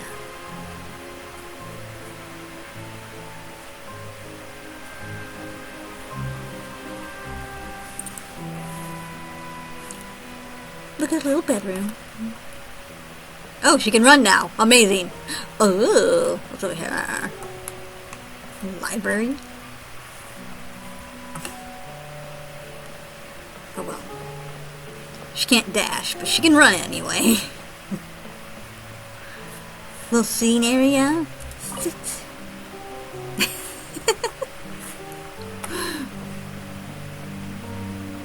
Where am I supposed to go? Lady Farina, here are today's case reports, as well as a summary of the follow-up for your perusal. Come now.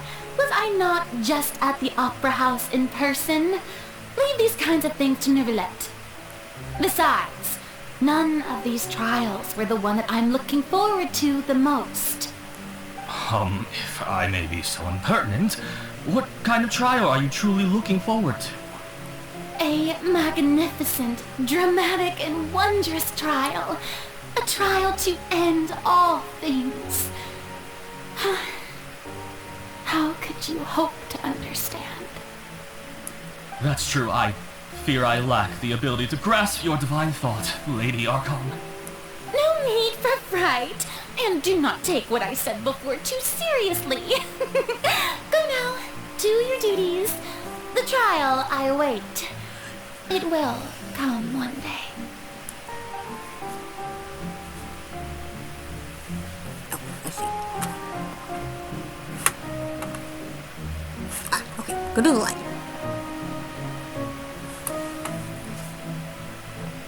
Lady Farina, I don't know what to say. Thank you for agreeing to see me. No need to thank me. Or rather, thank your own sense of perseverance instead. Long have you stood in line to meet me, have you not? I'm afraid that's just an inevitable consequence of my divine charm. All right. Deuteria, is it? How is your son's illness? You remembered me, and you knew of my family, too. He is doing much better now. In fact, he is far more of an ardent believer than I. He was the one who forced me to seek an audience with you, and to bring your words back to him. Oh, good. Very good. If this should happen again in the future, please do not hesitate to come and tell me. Going down to citizens' homes every so often, while not usual practice, should serve as a fine change of pace. Oh, you're such a gentle and wise god. Thank you once again, on behalf of my son.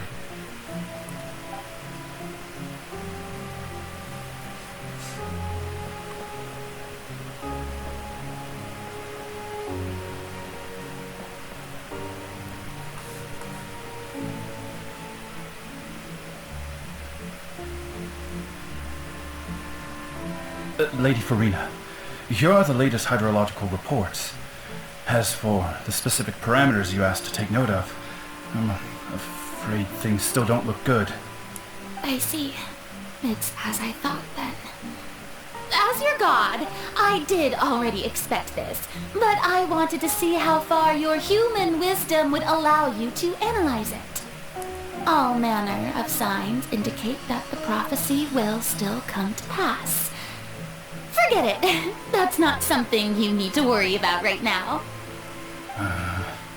Well, as I understand it, the Fontaine Research Institute is also trying to find a way to counter the rising water levels. Really? Have they found anything? I'm afraid that they haven't found any effective solution thus far. Oh, is that so? Well, no wonder. This issue has reached the realm of the gods, after all. Still, their spirit is praiseworthy.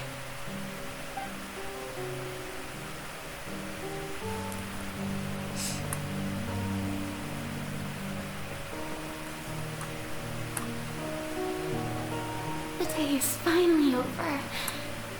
I haven't had a moment to breathe this whole time. But it's good to see that everything's getting on track. There are no longer any voices of suspicion. Maybe this is fine. I just need to keep going, and everyone will be saved. Alright, Farina, don't think too hard about this. You need rest. Tomorrow's a new day.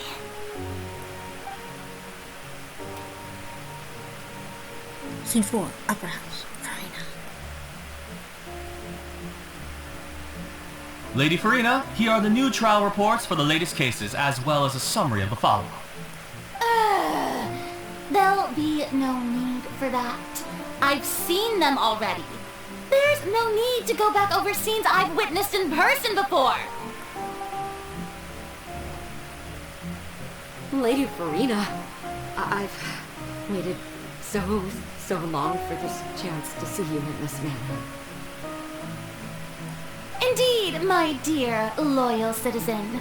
This joyous moment is an honor for us both.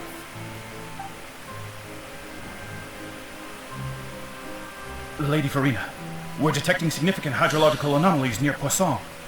Understood. Keep monitoring. Keep me informed should anything come up at the Institute.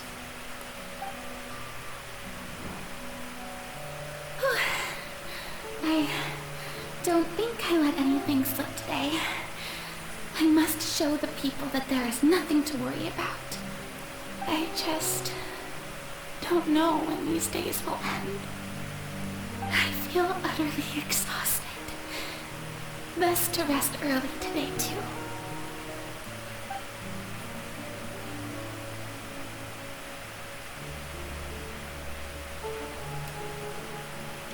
Scene 5, Upper House, Farina.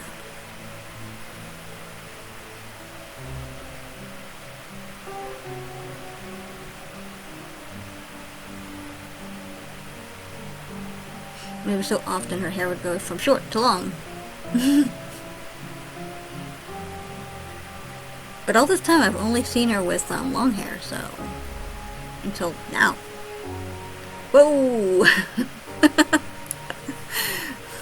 Lady Farina, it's like a dream being able to speak with you up close like this. I've heard that the first member of our family who was honored to receive an audience with you was Madame Dioteria, almost 20 generations ago. And what a fine family yours is indeed. It brings me great joy to meet such a faithful believer, a descendant of a line most ardent. Surely you exaggerate, Lady Farina. My lady? What is it, good citizen? Are you crying?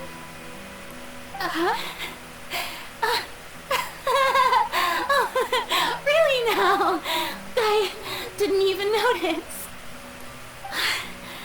This must be the overflow of hydro from my person. Well, can't quite help being the god whose dominion is the waters, can I? No wonder. No wonder. A manifestation of your power, then. Oh, Archon, I am honored to have witnessed it. Honored indeed.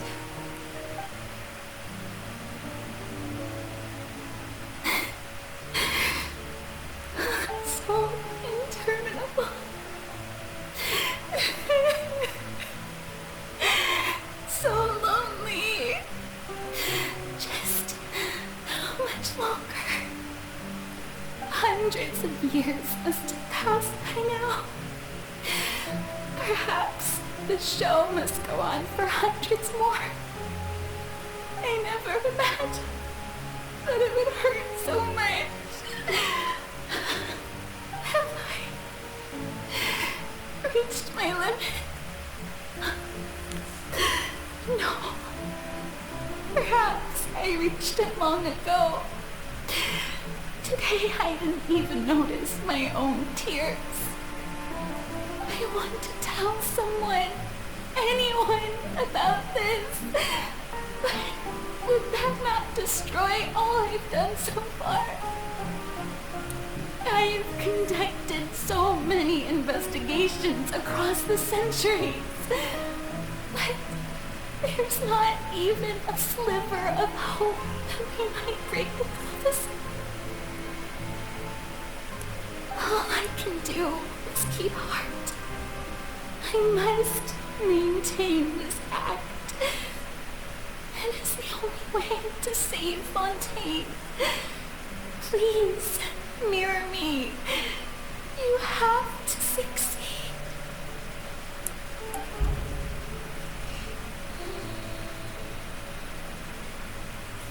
Farina and...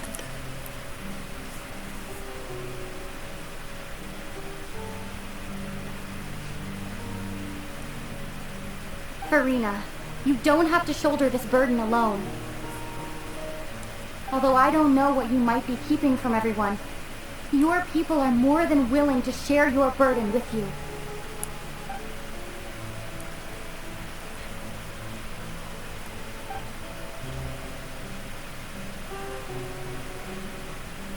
Share my burden. That's impossible. It was fated right from the start that this would be my duty alone. But even if your burden doesn't need to be shared, you can still choose to confide in someone. Just share it with me. I'm what you call a witness. A witness? Yes. I've heard that you came to Tevat from beyond the stars, yes. In other words, you never belonged here. And if Tevat is, in its entirety, a show on a stage, then you're just a spectator, aren't you? If that's the case... She's right. I could confide in her, couldn't I? But if things don't play out as expected, the people of Fontaine will be the ones to pay the price. No, Farina. You shouldn't be selfish. But what if it's really alright? Farina, you've worked so hard for so long. Surely it would be okay to put yourself first for once. Just this once. Is it such an outrageous thing to do anyway? To find someone in whom you can confide your frustrations and sorrows? Surely it could not hurt. If you let this opportunity slip through your fingers, it might never come by again.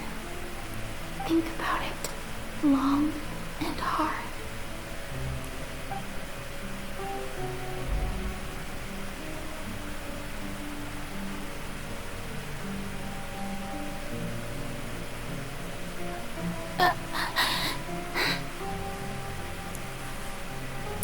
No, I have nothing to say. I am Farina, the Archon of Fontaine. Everything will surely get better. All you need to do, dear spectator, is to witness my performance until the curtains fall.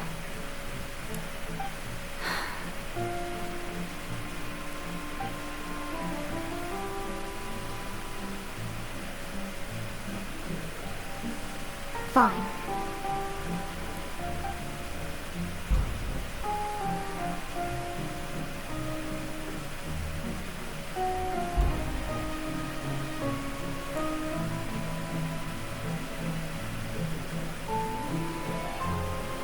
So even Farina doesn't know the truth? You've never once let her in on the full plan? Yes, it had to be done. To deceive the heavenly principles, you must first deceive yourself. She did very well. If she had let her resolve falter even once in these 5 centuries, Fontaine would have been doomed to the most tragic fate. It seems that trusting humanity was the right decision after all. I believe that I understand how your deception works. But that is only half the truth, is it not? How would you build on this foundation to save the people of Fontaine? That is the most important thing. Ah, good. Of course the Iudex of Fontaine has pinpointed the crux of the issue. I'm sure you've long sensed that the Oratrice is no simple machine, yes? I've always suspected that it had its own consciousness. And Lenny did mention that he heard a human voice within the core chamber. It now seems that that person was you, hidden within the machine all along. Am I right? And then I became one with the Oratrice, taking Fontaine's Gnosis with me. Yes, it would seem so, wouldn't it?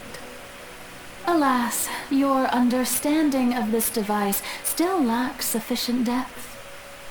In truth, it is no enactor of justice. It is, in fact, a device created to kill the god of justice. I beg your pardon? Oh, you have it. And to be more precise, not only will the Oratrice take down the god of justice, it will also take down the divine throne upon which she has been placed. I mean, did you think I would be the sort to enjoy peaceful repose while Farina suffered? My work over these last 500 years has been to constantly accumulate indemnitium within the Oratrice. But really, some have already discovered that only a small fraction of the energy generated by the device was ever used to provide power to Fontaine. The vast majority had to be, accumulated to enact this death sentence. It was all part of your plan then? Both the trial and the sentence? Indeed. This power, accrued over 5 centuries, could have sustained Fontainians for millennia had it only been used for that purpose. Almost all of it has now been stored within the oratories. But only power of this magnitude could hope to destroy the Hydro Archon's divine throne, shaking the rules established by Celestia and breaking through the institution that is the Seven. So the Oratrice's call for death was for neither Furina nor Focalors, but for the Hydro Archon. The destruction of that divine throne.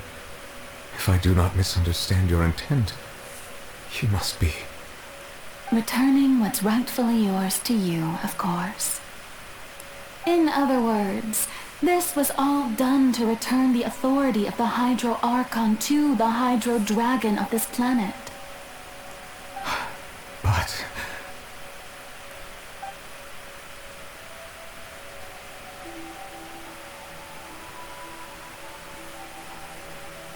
Oh, what?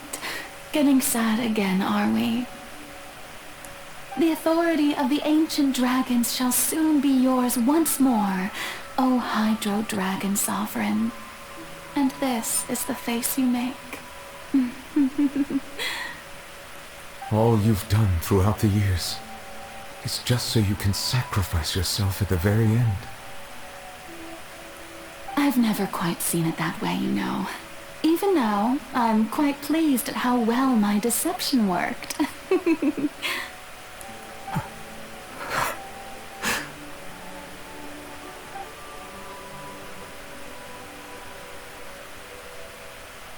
Hydro Dragon, don't cry.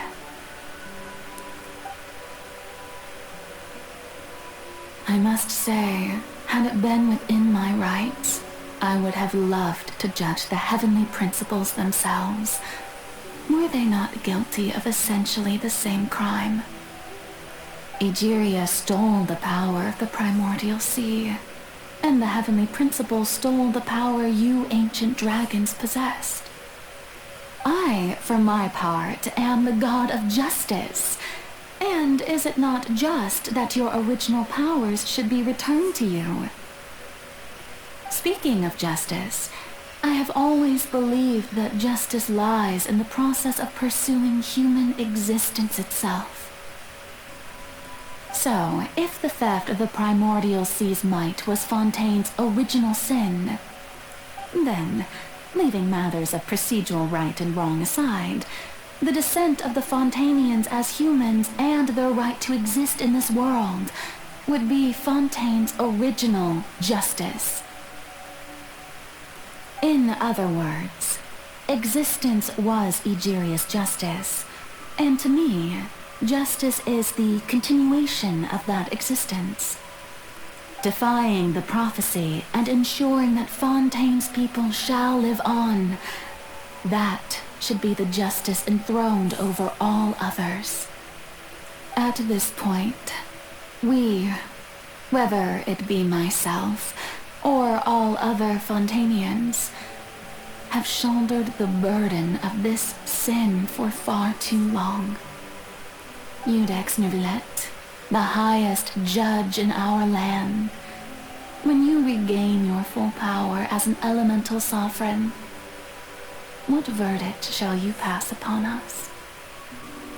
So when I was invited to the court of Fontaine to serve as Iudex, I see now that that was your idea too. At last, I now understand the true purpose behind this position. In the beginning, I was uninterested in human existence. But these 5 centuries of living alongside them have gradually brought about mutual understanding between us. And I have even attempted to feel as they feel. You are a devious one, Focalors. Things being as they are, surely you know that I could never declare them to be guilty.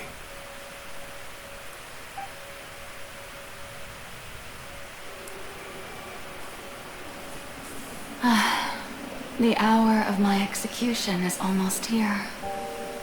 For the sinner, the curtain call has come. I know I may not sound it, but faced with death, I find myself a little afraid. Perhaps this is one thing both gods and humans have in common.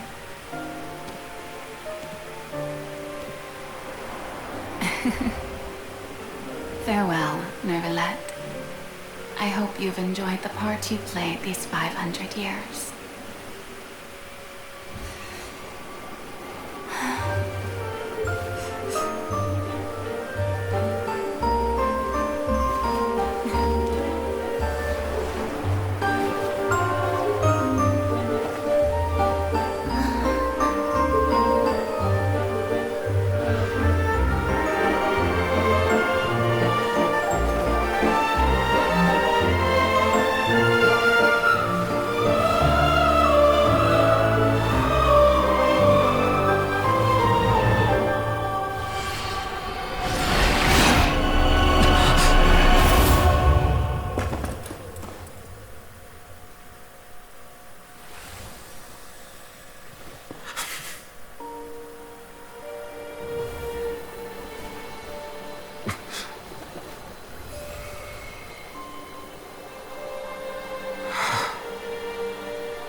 From this moment on, please live happily as a human, just as I wished we could.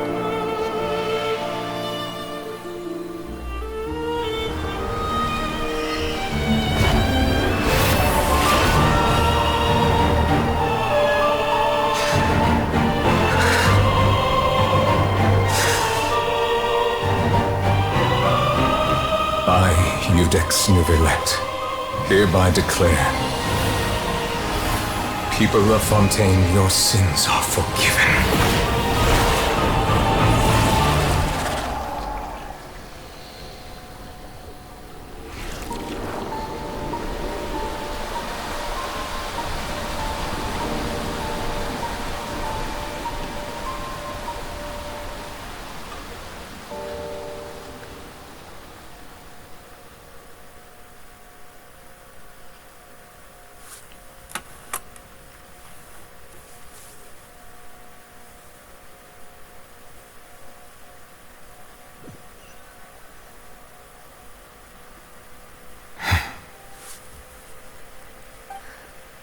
What just happened? Has the death sentence been carried out? Was that bright light some sort of misdirection? I have a feeling that something huge just happened. But since we're all still alive and haven't been dissolved, I assume whatever happened was good for us. It's time to end this. We must mete out punishment to that beast.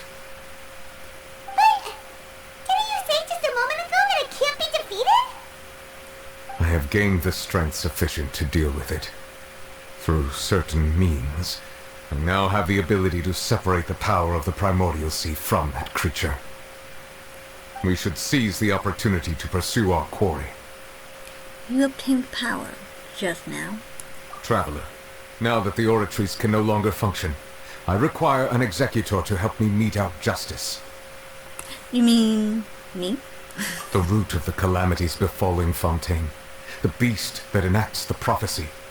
Its name is the all-devouring narwhal. Come with me, traveler. The hour of execution has come.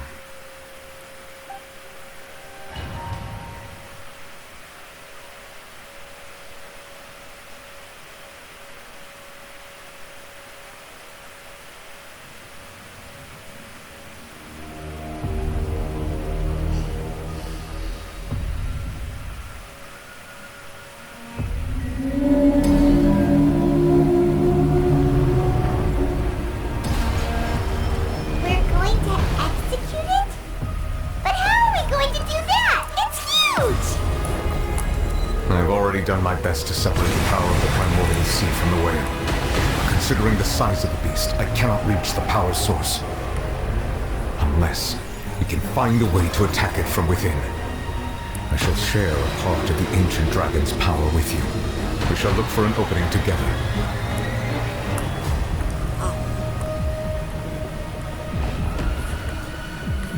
What am I supposed to do? Scatter! I can feel its sorrow turning into hostility.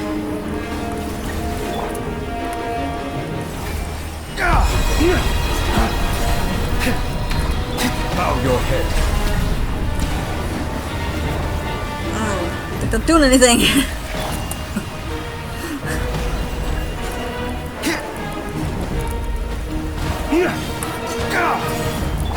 Settle down! The all-devouring narwhal cannot resist its instinct to devour. Continue to trigger its hostility. Chance will present itself.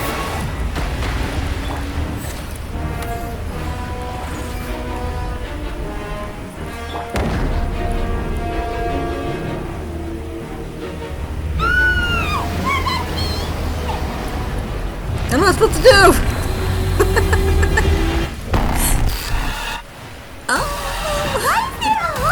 Thingy over there. It looks really scary. Bow your head.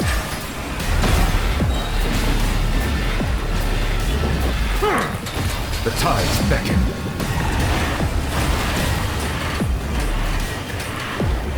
I have granted you my protection. Do not fear. Seize the moment and use my power to suppress its root from within. I don't know how to do that. What am I supposed to do? Oh, it's to fight you. Germinate! Be not perturbed. Mind the side effects. Lay waste to the wicked! Propagate!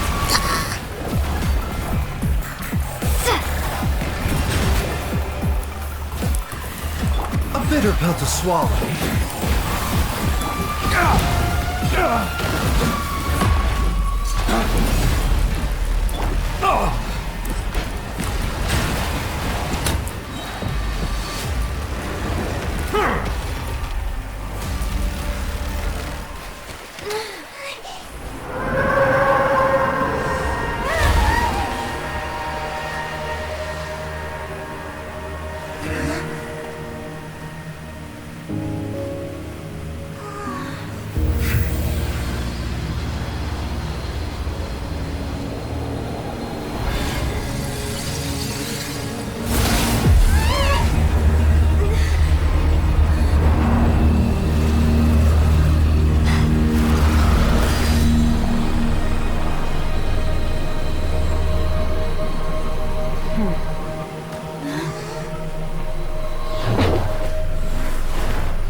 Do the child.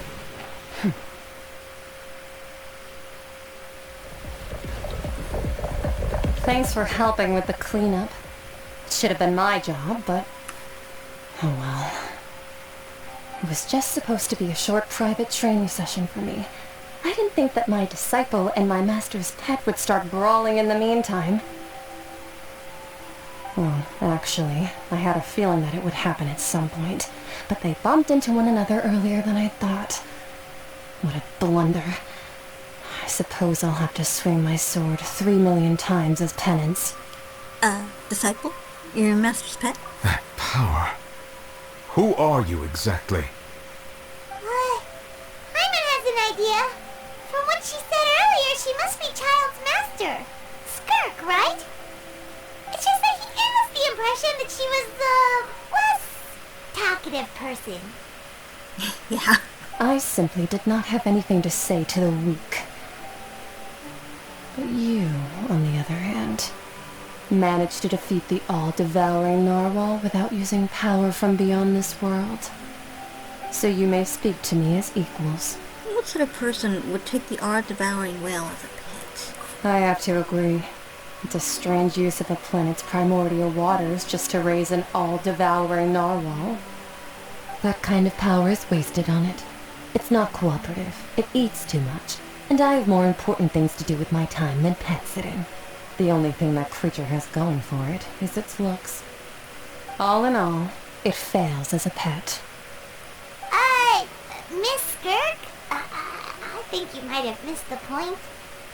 The point being? Well, being that this pet almost destroyed an entire nation. So what sort of person is your master? Well, child's master's master. Wait, is that right? Oh, right. So you don't know him. Sorry, I assumed you did. His name is Sertologi.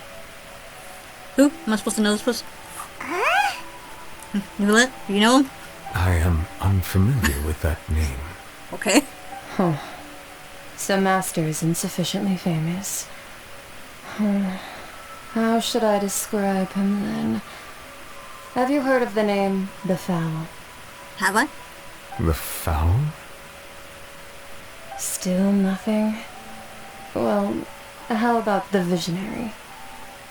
Vetterfalnir then? Or Gold Rhine-daughter? I thought Gold was a woman. Ooh, that one we've heard. Rhine-daughter's part of the Hexen Circle. She's over with Mom, right? Oh, so you do know that name. To be honest, I also heard all of those names and titles from my master. I don't actually know them either. But I suppose you understand now, yes? My master is likely a similar sort to Rhine-daughter. They are both pursuing some form of perfection.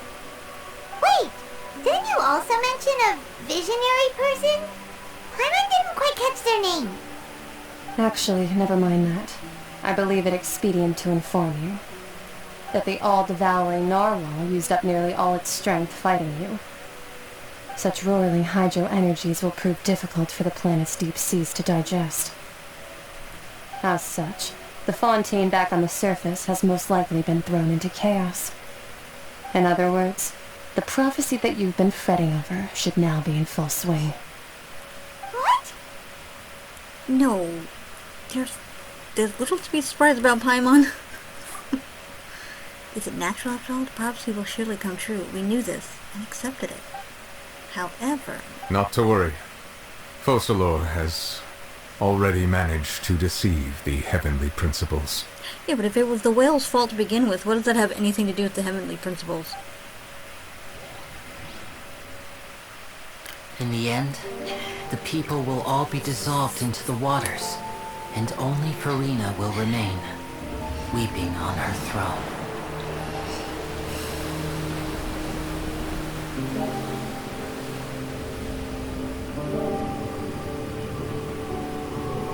Only then will the sins of the people of Fontaine be washed away.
Arc.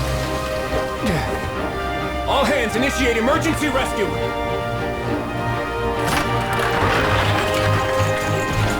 Instead of cannon, it's claws. Hurry!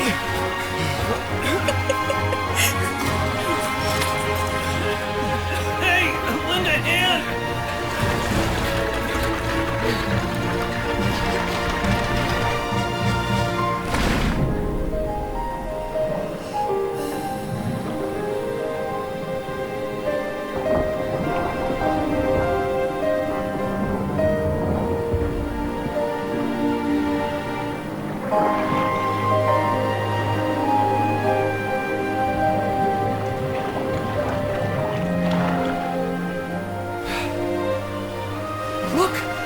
water's receding!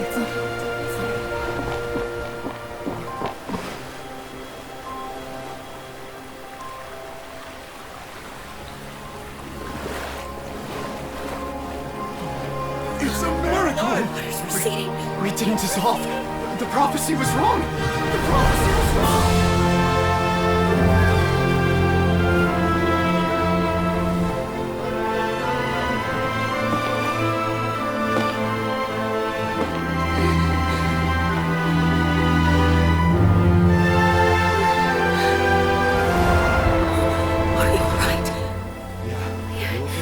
We're saved. The prophecy was wrong.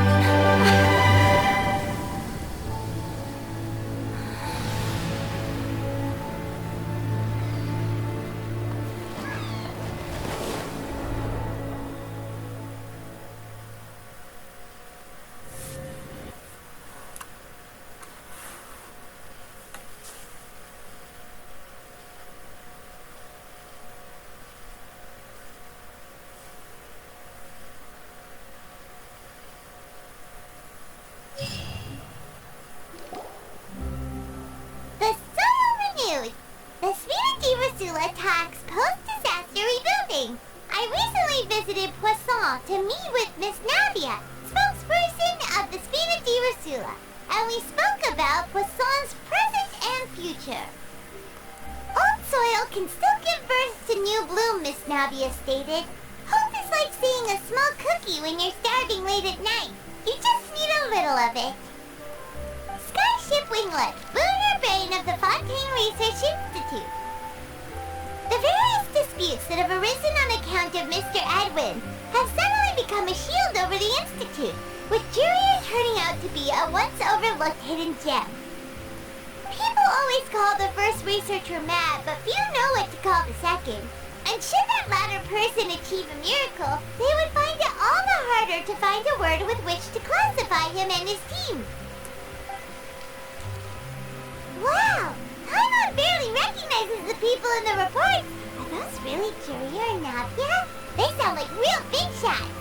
They might have been real big shots from the start. We just didn't meet them in their capacity.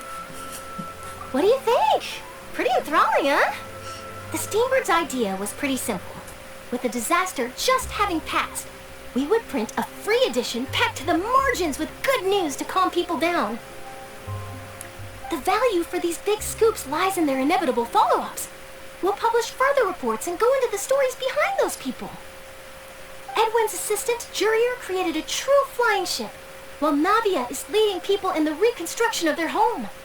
I'm sure that these stories could draw even your well-traveled eye.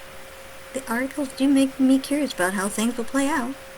Paimon's curious too! Wait a minute. Didn't we watch everything happen from start to finish? What's there to be curious about? And that's exactly why I'd like you to come conduct interviews with me. You're the best incubators of news, if you haven't noticed. And also, with you around, I'm sure I'll get to see that Duke. Are you sure? Hasn't he turned you down several times already? Oh, this time will be different. Come on, let's head to Poisson first, and then make a trip to the fortress. There are some things you'll only know when you get there.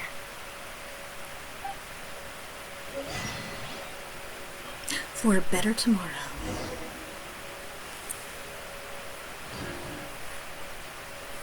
Oh, that.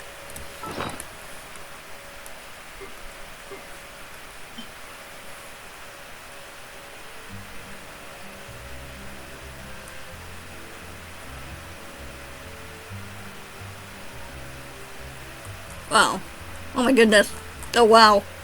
Oh my goodness, when is it gonna end? Jeez Louise.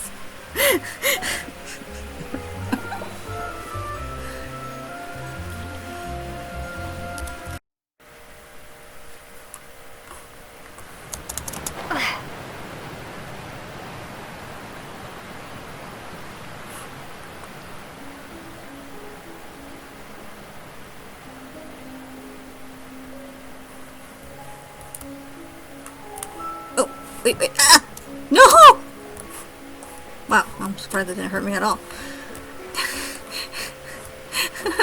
Just saw her. No!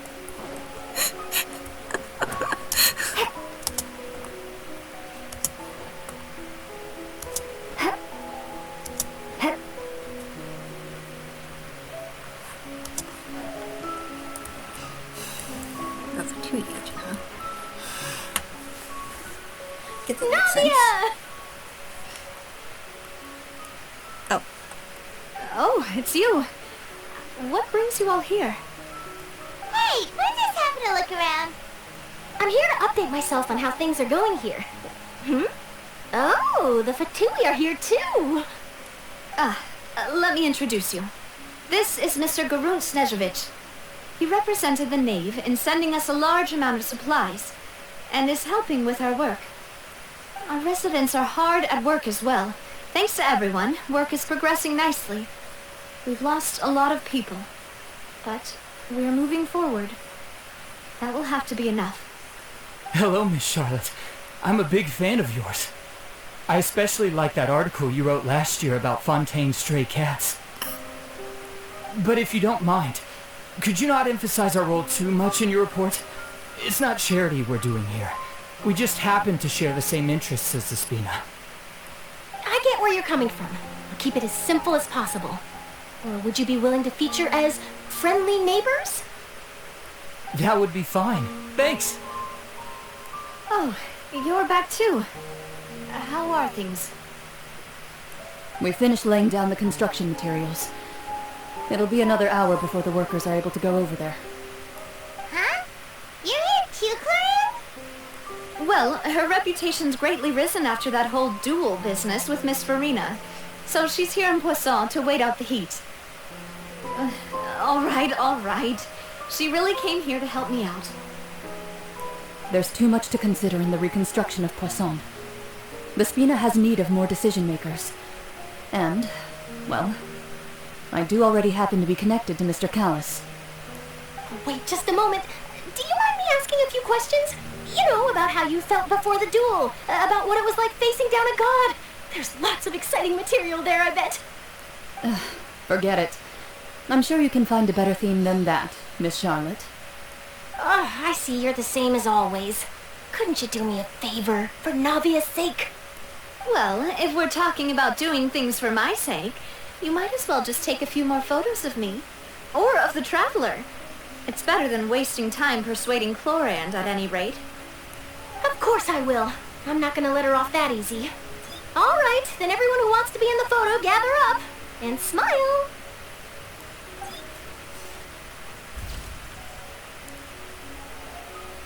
How did it go? Was it a good shot? Did Paimon look cute in it? Not bad. Your addition really helped the composition of the picture. All right, hang on a moment. Let me snap a few more shots.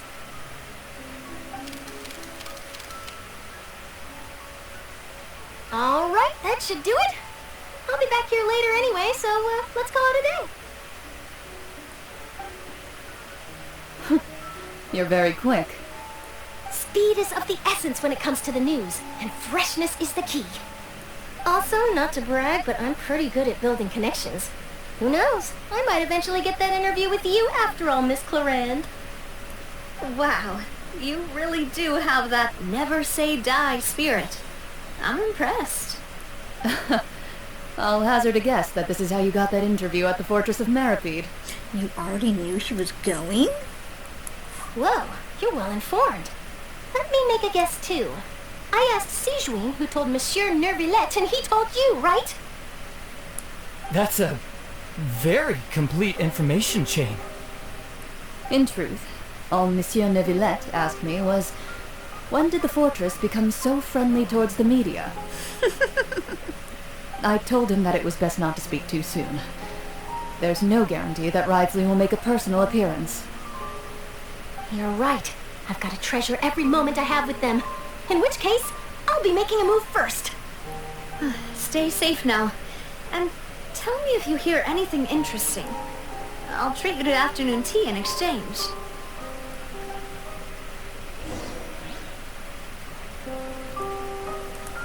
You seem curious about the fortress.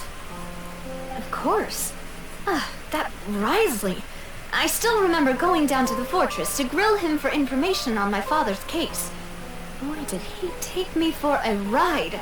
Without telling me anything, of course. But he did invite you to tea, didn't he? 2 large pots of it, in fact. It was good tea, though. I have to agree. The tea there is very good. Ah, speaking of that, would you like to have some today? I mean, you've got time, right? Well, I'd be partial to some shortbread. Wow, it's like we've got a menu or something. Sure. Good. What flavor of biscuits would you like, Mr. Snezhevich? Me? I'm fine with anything. But I would prefer chocolate, should you have it. All right. Leave it to me. I'll go over the newly arrived supplies with you later, Mr. Snezhevich. We should be able to finish the preparatory work today. That works great for me. Huh. Is it just me, or did you get a new lipstick? I did. It was a gift from Sijwin. Want to give it a try? I think the color would suit you, too. Girls being girls. I don't do makeup, so I actually don't know if I could relate to that. Where's am I supposed to go?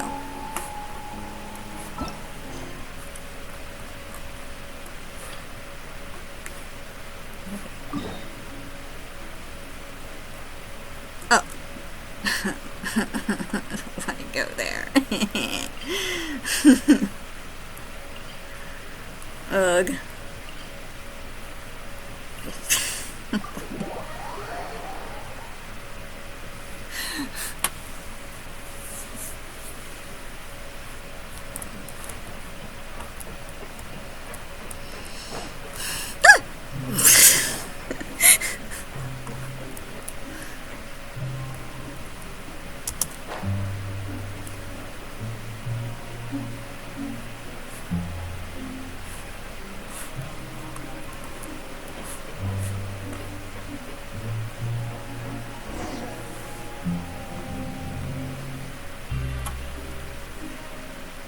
Wow, guess we're here again, huh? There's a real nostalgic feeling to this place. Looks like you've been missing us. Phew! Did you come all the way to the entrance to greet us? Of course. I'm here to welcome you and our dear Miss Charlotte, whom our good head nurse recommended to me. It's an honor to finally meet the much-rumored Duke. Thank you for consenting to my visit to the fortress, sir. No need to thank me. But that said, I shouldn't be the focus of your interview. I trust you recall our agreement? Of course, of course. All right then, this way.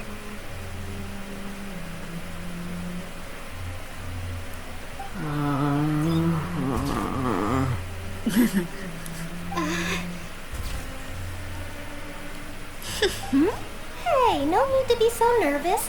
I've already taken all the photos we need. Miss Charlotte, do these pictures really need to be published on the cover of the Steambird? It would seem that Miss Lorvine doesn't want her face to appear beside that of Mr. Jurier, Sir, please don't say things like that. But it looks like dear Mr. Jurier denies it. Might this interview be very important to you, then? No, I just... This is my first time being interviewed, and I'm very thankful to the Steambird for... Now, I might not look it, but I actually did meet Mr. Edwin once. And I'll be honest, I enjoyed chatting with you more. You've definitely got more of that genius vibe going on. The boat that brought about a miracle, the ark that saved the people. Why, you recreated a myth back there, like an emissary of legend. Still, if I might ask, where's that flying ship now? Yeah, where is it? Huh? Looks like Charlotte's trying to get herself another exclusive scoop. I have to apologize, but that ship is presently in the bowels of our factory. I'm afraid it won't be easy for you to get a shot of it. Really? Well, then in that case, could I have an interview with you to make up for that loss? She really does know how to squeeze opportunities for all they're worth. You already know my answer, I'm afraid. Best you interview our head nurse instead. Or perhaps you'd like to take another photo of this couple of researchers? Did you really have to use the word couple? He should have emphasized on it more. Well then, 2 solo photos will do. Is my hair messed up? Please, someone help me have a look. Things sure are getting pretty lively here. We've seen this kind of thing before. Oh, seems like everyone's here. Would any of you like to try this new drink I came up with? Ah, Siegewin. Hey, Miss Charlotte. Why don't you, take some pretty photos of our head nurse? Sure. Come on, Miss Siegewin. Over this way. Let's find a brighter spot. Huh? Sure. Do I have to smile? So, how have things been at the fortress? Same old, as you can see. Fontaine's undergone some changes, but this place is still more or less the same. Other than that flying ship, it got a tad too much attention, I think. That's why I decided to let the interview go through. We should direct more public opinions toward the behind-the-scenes heroes. Am I right, Mr. Jurier? Miss Lurvine? You're too kind, sir. I believe that you too should have your day in the sun. Not that you would want that, which is a pity. I'll just leave the spotlight to you two.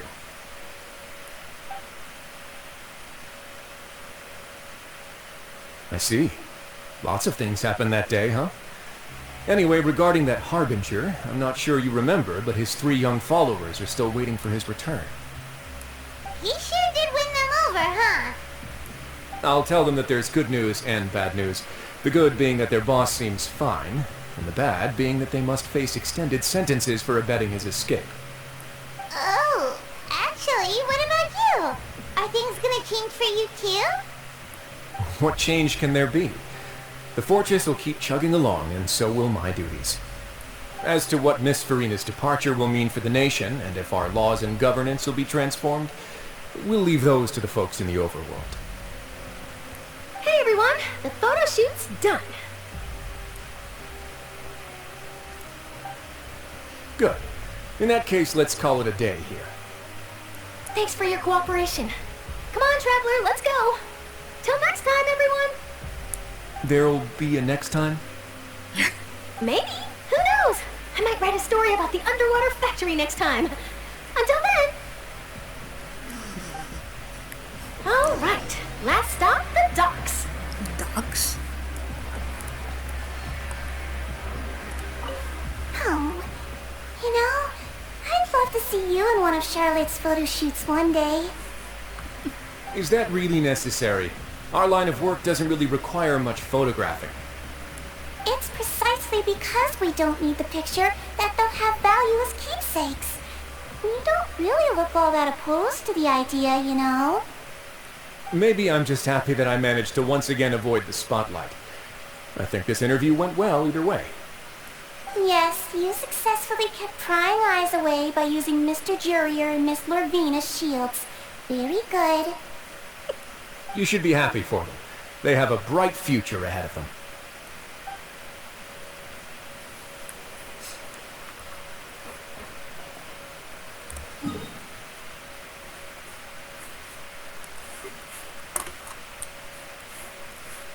Move.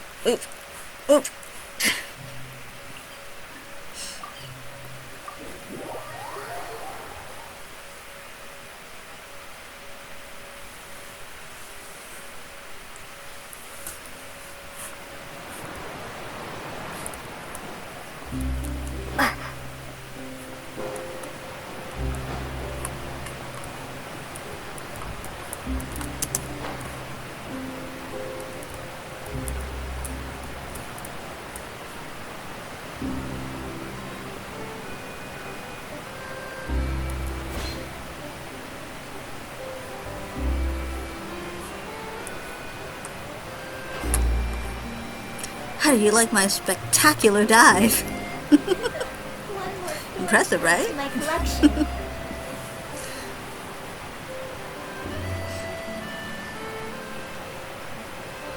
I didn't see them! They really are here! How did you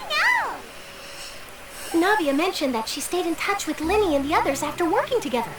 Apparently, they've been at the docks distributing these strange pockets the whole time since. Traveler, Paimon. Ah, and Miss Charlotte, too. Would you like a magic pocket?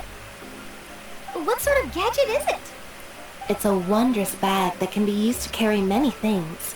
The water level has returned to normal, but if you see any of your things floating around, you can use this to carry them.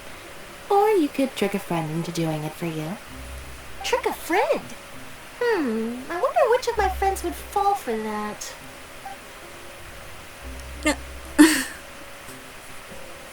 You could just make a friend like Fremine here. Isn't that right, Fremine? Is she making fun of him? Is this what you meant by, I'll help you make some more friends? To be honest, that sounds pretty sweet. Could I have your contact, please?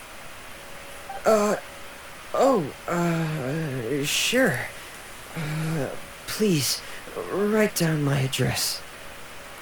You sure are working hard to help Fremine socialize. He was the one who proposed doing this. He even wants to assist in our magic shows. Ugh, sounds like that would suit him. Wait, what? It does? Yes, I was planning to first introduce Pear as an assistant, and later Fremine himself. In the future, I think we can leave underwater escape magic to him too. That said, would anyone want to see a diver escape underwater? Oh, it'll work out. Every journey begins with the first step. He'll become a part of our show eventually. Lynette, could you come over? Miss Charlotte says she wants to take a picture of us. Got it. My, that Charlotte is rather perceptive. She got rid of everyone the moment she realized I had something to say to you. So, how have things been, Traveler? I'm doing alright. Father says that you did a great deal during the latest events. She's very grateful for your contributions to Fontaine. That's alright. We were more than happy to help. So, what's she doing now? Oh, I guess you haven't heard. Well, after Lady Farina left, Father and Monsieur Neuvillette opened negotiations, during which he gave Fontaine's Gnosis to her as a diplomatic gift. A diplomatic gift? A Gnosis? Yes, I was quite surprised at first myself. But when I thought it over, there were actually a number of things going for it. It could have been done as an apology for the incident with Lord Child, or as thanks for his help in tying the all-devouring narwhal down. Furthermore, Father did also lend significant aid to Fontaine and Poisson. Well, that's true, but this is a Gnosis we're talking about. Doesn't this seem a bit irresponsible? Is there any power left in it, though? I would agree, but I've also heard that it seems that Monsieur Neuvillette has had a significant change of heart regarding the matter. So there's some reason for this that only Neuvillette knows about? I suspect you'll have to ask him about that yourself. Ah, yes, speaking of which, I did see him strolling around the entrance to the Fortress of Meripede a while back. Isn't he real busy and stuff? I didn't think he'd have the time for that. But back to the topic. The Gnosis was given to the knave, right? What about Child? They say that he's returned to Snezhnaya to recover from his wounds. I hear that the recent disaster really did a number on his health. Well, I guess I can now call him one of my war buddies. That's true. When you think about it, we've had loads of run-ins with the Fatui. To think we'd be allied with them this time. So shocked by such a simple switching of sides? Well, huh? Oh. Father! Well, what do you know? Come to the docks to see how my children are doing and meet the traveler by chance. Please do not pay my accomplishments in Fontaine too much mind. I would have done them regardless. Are you going to take the Gnosis back to Snezhnaya? That is our duty as harbingers, yes. Don't be too preoccupied with sides. The goal of the Fatui concerns not a single place or person, but the entire world. With such a grand goal in mind, it is inevitable that we must wear many masks. Switching my masks is something I've always done. Will you keep your position? Well, that depends on many things. No one truly knows what the future holds. What good is honesty if you can't rely on it forever? As for you, I very much look forward to our next collaboration. Good things cannot be achieved alone, and you've proved yourselves to be great partners. Actually, I just remembered something. Please help us deliver this. A vision? All right. I'll remember to return it. Thank you for keeping it safe for him this entire time.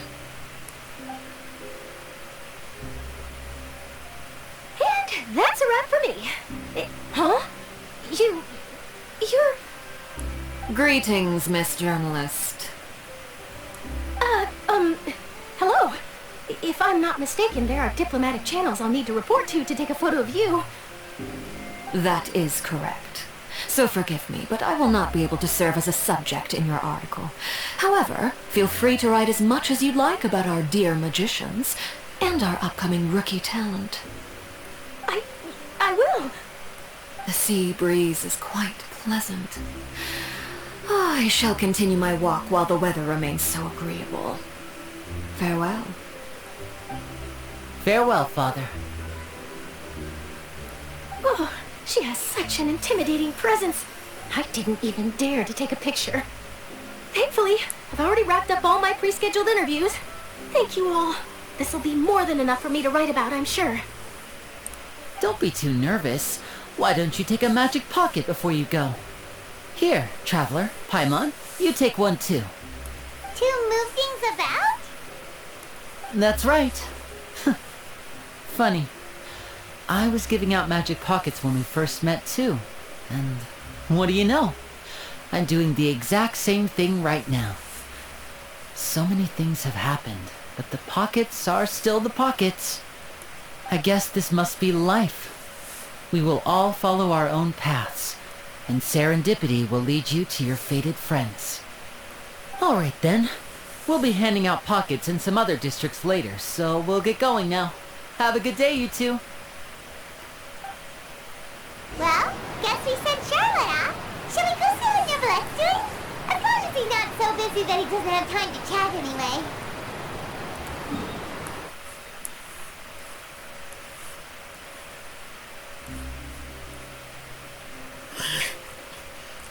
No easy route there, is there?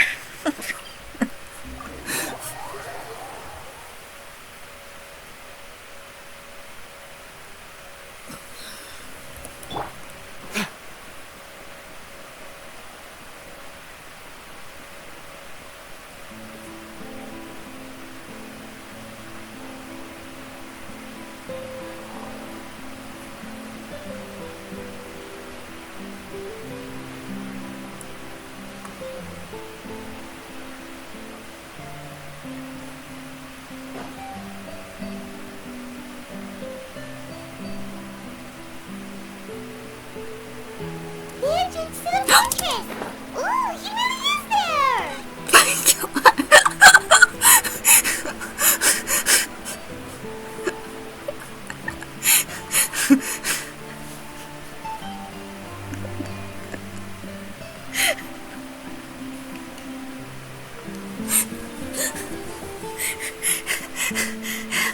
How am I supposed to get out there?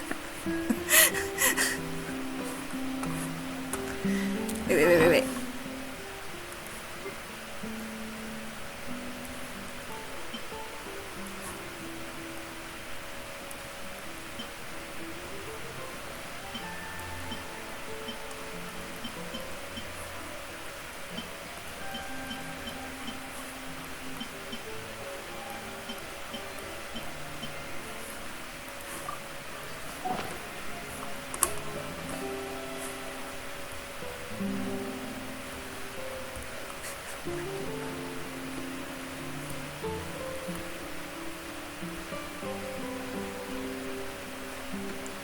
Might be better off if I just teleported back.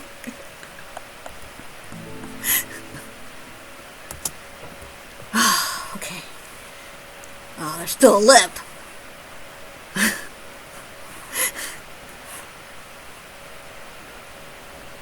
Oh, wait.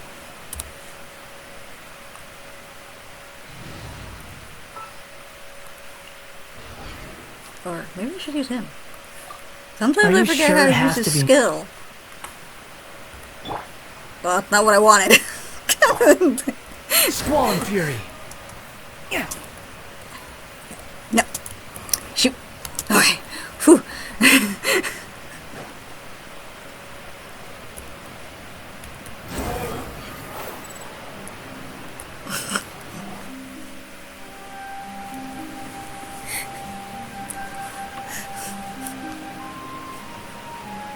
So, you really are here, Neuvillette. I didn't think you were going to have free time this hour of the day. Really? Oh, I suppose you must have met Mr. Linney. He took the time to greet me earlier when he passed this way. In any case, you came at a good time. I was just considering reaching out to you to set up a meeting, so I may explain some things that I haven't had the time to before. Aw, Conrad's glad that you remembered. Thank you for keeping us on your mind, what with you being busy and all. Alright, let's have it then. How was Fontaine actually saved? The whole business is still quite the mystery to us. It is strange how words can often leave a bitter taste in the mouth when it finally comes time to say them out loud.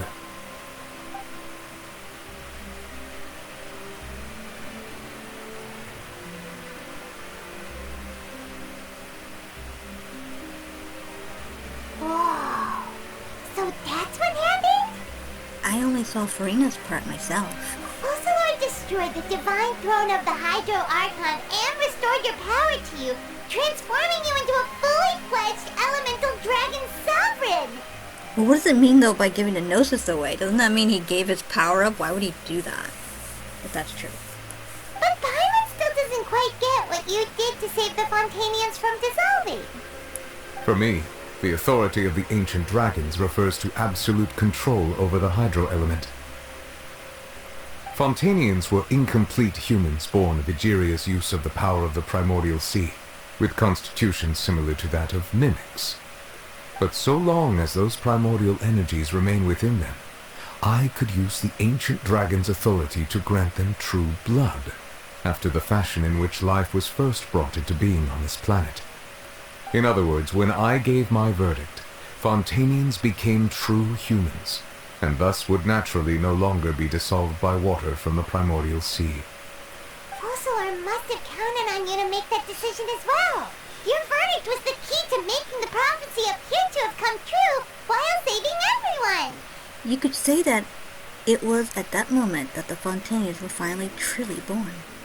Yeah, and in a manner of speaking, Focalors finally managed to fulfill the original Hydro Archon's wish to turn oceanids into real people too! It seems from your expressions that you still have more things you wish to ask. Ask away.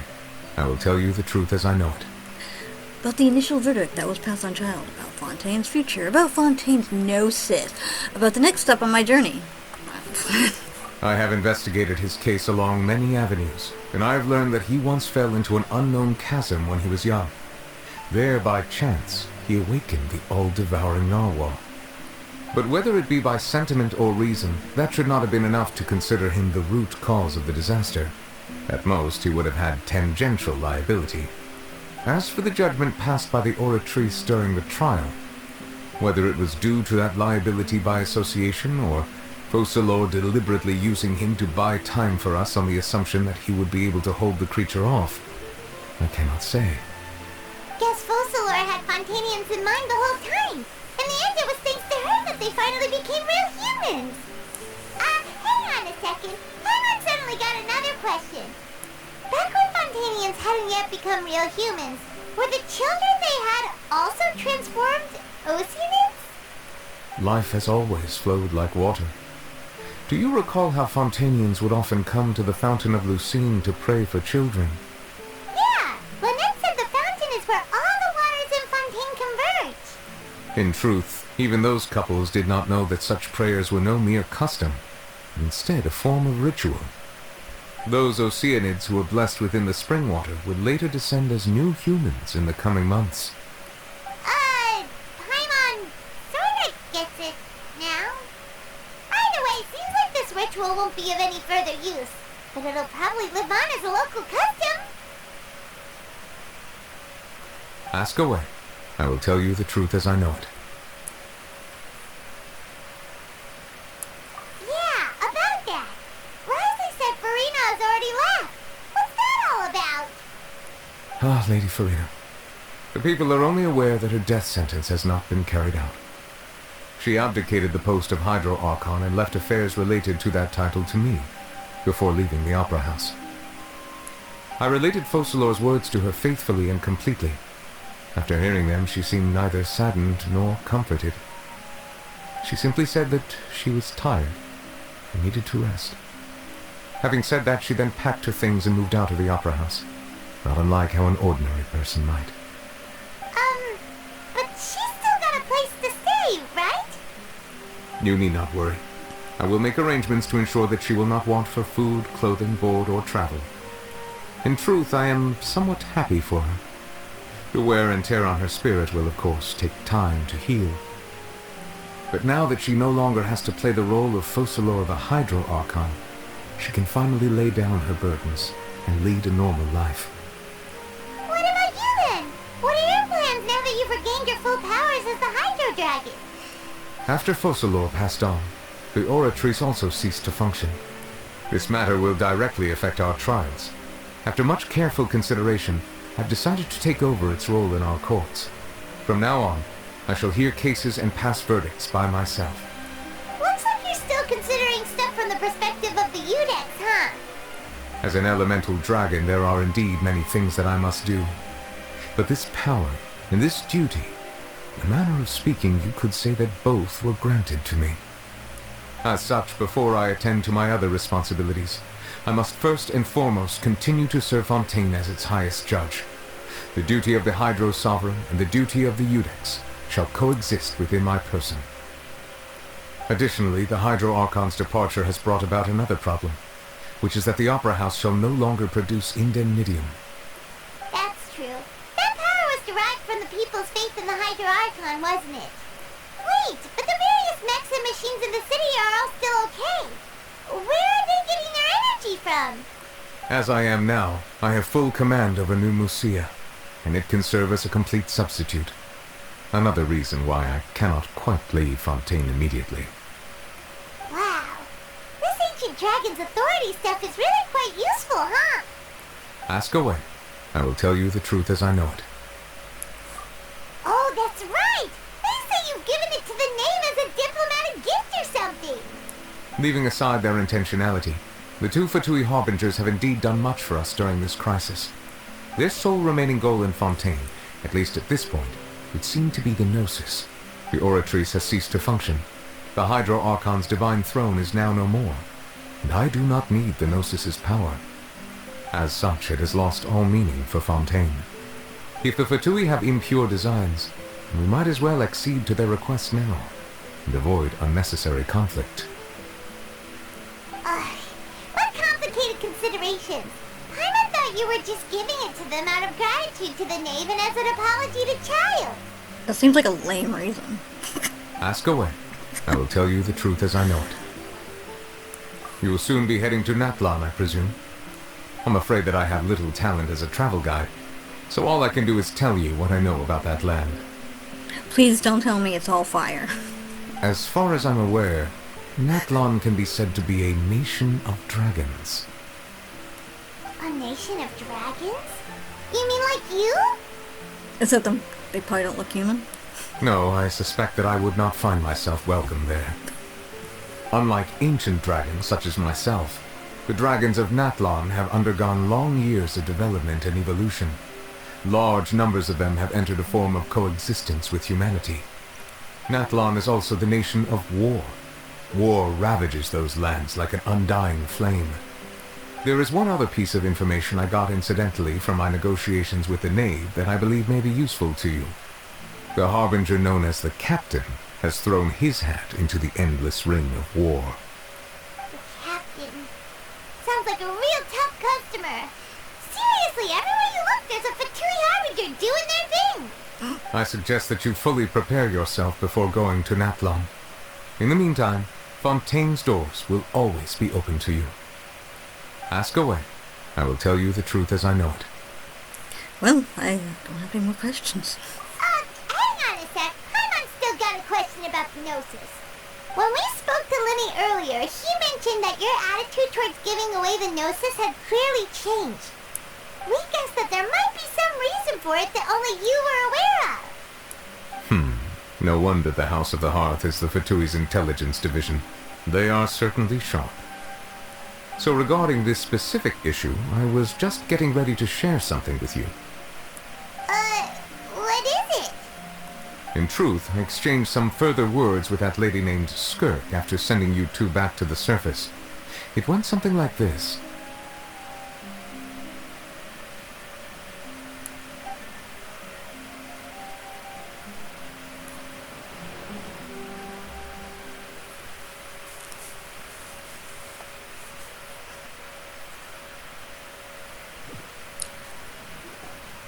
Well, we're going to head topside to see what's going on. You hurry over soon as well, alright, Neuvillette? Wow! What next? The all-devouring narwhal isn't here, so I'm no longer getting any interference. I can finally catch the scent of your power, what it's made of. It is the authority of the planet's primordial dragons, with something very similar to a god's curse mixed in. It's quite a novel blend. I'm sure I've encountered something like this before. What was it again? I do not know what you speak of. Of course. How could I forget? You should have the remains of the third descender on your person, yes? Remains? I've never heard of any such thing. According to your parlance, I believe it may be called a Gnosis. Well, that much is true. After Focalors' divinity faded, she handed her Gnosis to me. But I fear I have never heard of it described in the manner that you just did. I've been training with my master, the Foul, ever since I was young, and I have never returned to the surface since. So most of the information I possess, I got from him. It is only natural for those who are greater than humanity to possess a different sort of common sense, which is why there are so many problems in our attempts to communicate with humans. Regardless, you should probably get rid of objects of misfortune to prevent any disasters from befalling you. To live in itself is a blessing, but once a person dies, the bonds he once had with this world shall all turn to curses. What do you mean by that? No need to fret. These are just my personal thoughts, and my reason for no longer wishing to return to the surface. This third descender you refer to, who are they? And when did they die? Master never mentioned them to me. Perhaps it just wasn't that important for me to know. If you're interested, though, I could ask him. I'll be sure to pass the answer on to you next time. Next time? You believe we will meet again? I do.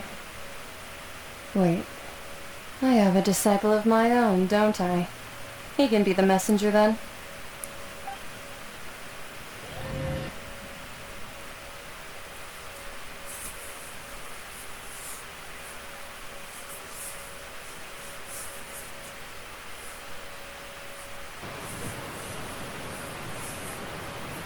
That's what she told me. Whether it would prove useful or not, I wanted to pass that information on to you. The remains of the third descender? So that's what the Gnosis actually are. Paimon just thought they looked like chess pieces. How could they be a person's remains? All the same, assuming that there was no misunderstanding or special metaphor at play, that is what she meant to say. And And she said that it would bring misfortune and that you should check it, which is why you gave it to the Fatui. If she speaks the truth, then I would simply be putting Fontaine at unnecessary risk by keeping it here. A descender. She mentioned one of them. I am the fourth descender. For me, this information means two things. One, that the Gnosis are related to the descenders, and two, that the one who came before me has already died. I guessed that you might already be familiar with this concept, but I did not expect you to be one of them. That means that the Gnosis, which are exceedingly element-compatible and can even enhance elemental abilities, do indeed come from the third descender. I wonder, does your body also possess similar properties? Like being able to use elemental powers without a vision. That does sort of count as special compatibility, right? No, let's not think about this stuff right now.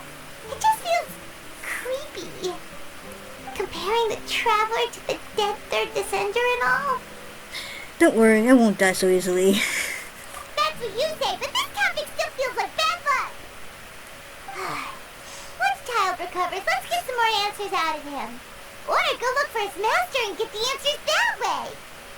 I too believe it unwise to make too many blind guesses when information is lacking. The same is true of being at court. Alright. Whatever the case, it seems like the crisis here in Fontaine's over for now. Yes. All of Focalors' efforts were for this moment as well. But she sacrificed herself in the end as a god, and she suffered through all those years as a human. Was that really what she wanted? I suppose that would be the mystery of a god's will. Can you understand the will of the gods? I suspect not. But once in a while I too would guess that if wishes were like the clouds in the sky, they will one day return to the earth as raindrops. Life flows like water, and rain is the final answer. The water levels may sometimes tilt one way or another, but the rain falls fairly upon all. And what, ultimately, is the difference between the rains that fall upon all of us?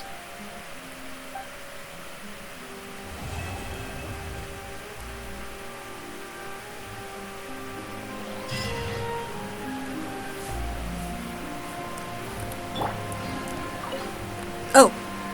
It seems from your expressions that you still have more things you wish to ask. Maybe. Ask away. That's I will probably tell you not. the truth Probably as I not. know it. I suggest that you fully prepare yourself. Okay, yeah, I know. So, it's, a Natlan is filled with, it's full of war, like it's going on. When I was in Fortress of Meripede, I talked to the receptionist during the Caterpillar, story.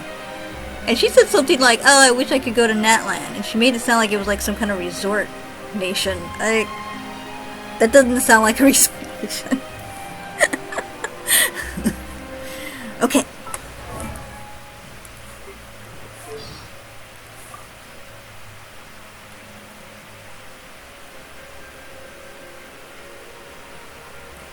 Nothing will stop me from rendering judgment on each of the seven. As the Archon who won the authority of Geo, Deus Ori must be called to trial. If one does not wish to see us on opposite sides of a conflict, they need not worry, for I intend to stay in Fontaine for the foreseeable future, which could well mean another 400 years.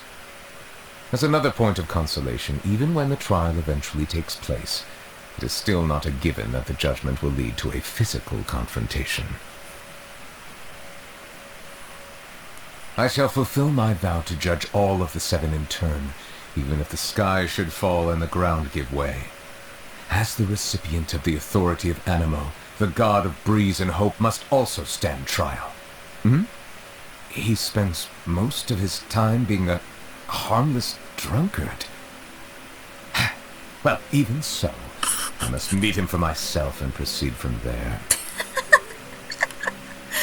As a survivor of the dragon race who has regained my full dragonhood, I must fulfill my oaths and obligations, even if it means returning all the water in the oceans back to the heavens. In taking the authority of Electro, the Narukami placed herself on the list of the usurpers. She will... Oh. You say she has isolated herself in the plane of Euthymia, and now rarely appears in public. Then I shall pay her a visit in another few centuries. Though the day will come when I put her on trial, I must commend the god of verdure on her sense of responsibility. Few things are without flaws in this world, but the devotion and benevolence she displays are a testament to her commitment to continued progress. I felt enormous regret when I learned of the mistreatment she has endured over the past 500 years. Now the curtain has finally fallen on her performance. The character she portrayed was an imaginary one, yet in playing that role, she fulfilled her duties. Though she is meek and full of doubt by nature, she was able to use madness to stiffen her resolve and see her duty through to its conclusion. The work that she has done over the centuries is truly immense. If she were to ever make a return to the stage, I should personally attend the performance and give her my heartfelt applause. Yes, I must do so when the opportunity arises.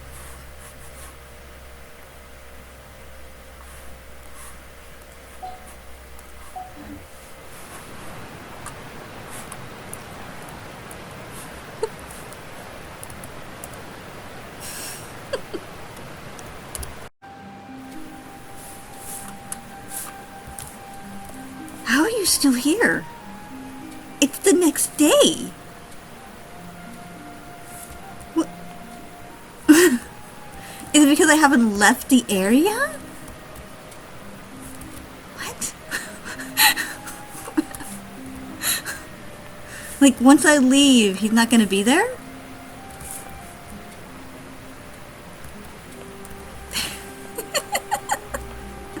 Why does it look like my Neuvillette is shorter than this Neuvillette? Not that I care. I'm just curious. It just, maybe it's because he's looking at him. No, I even did a picture of them like back to back because I thought that would be cute. And he looks shorter. I don't get it.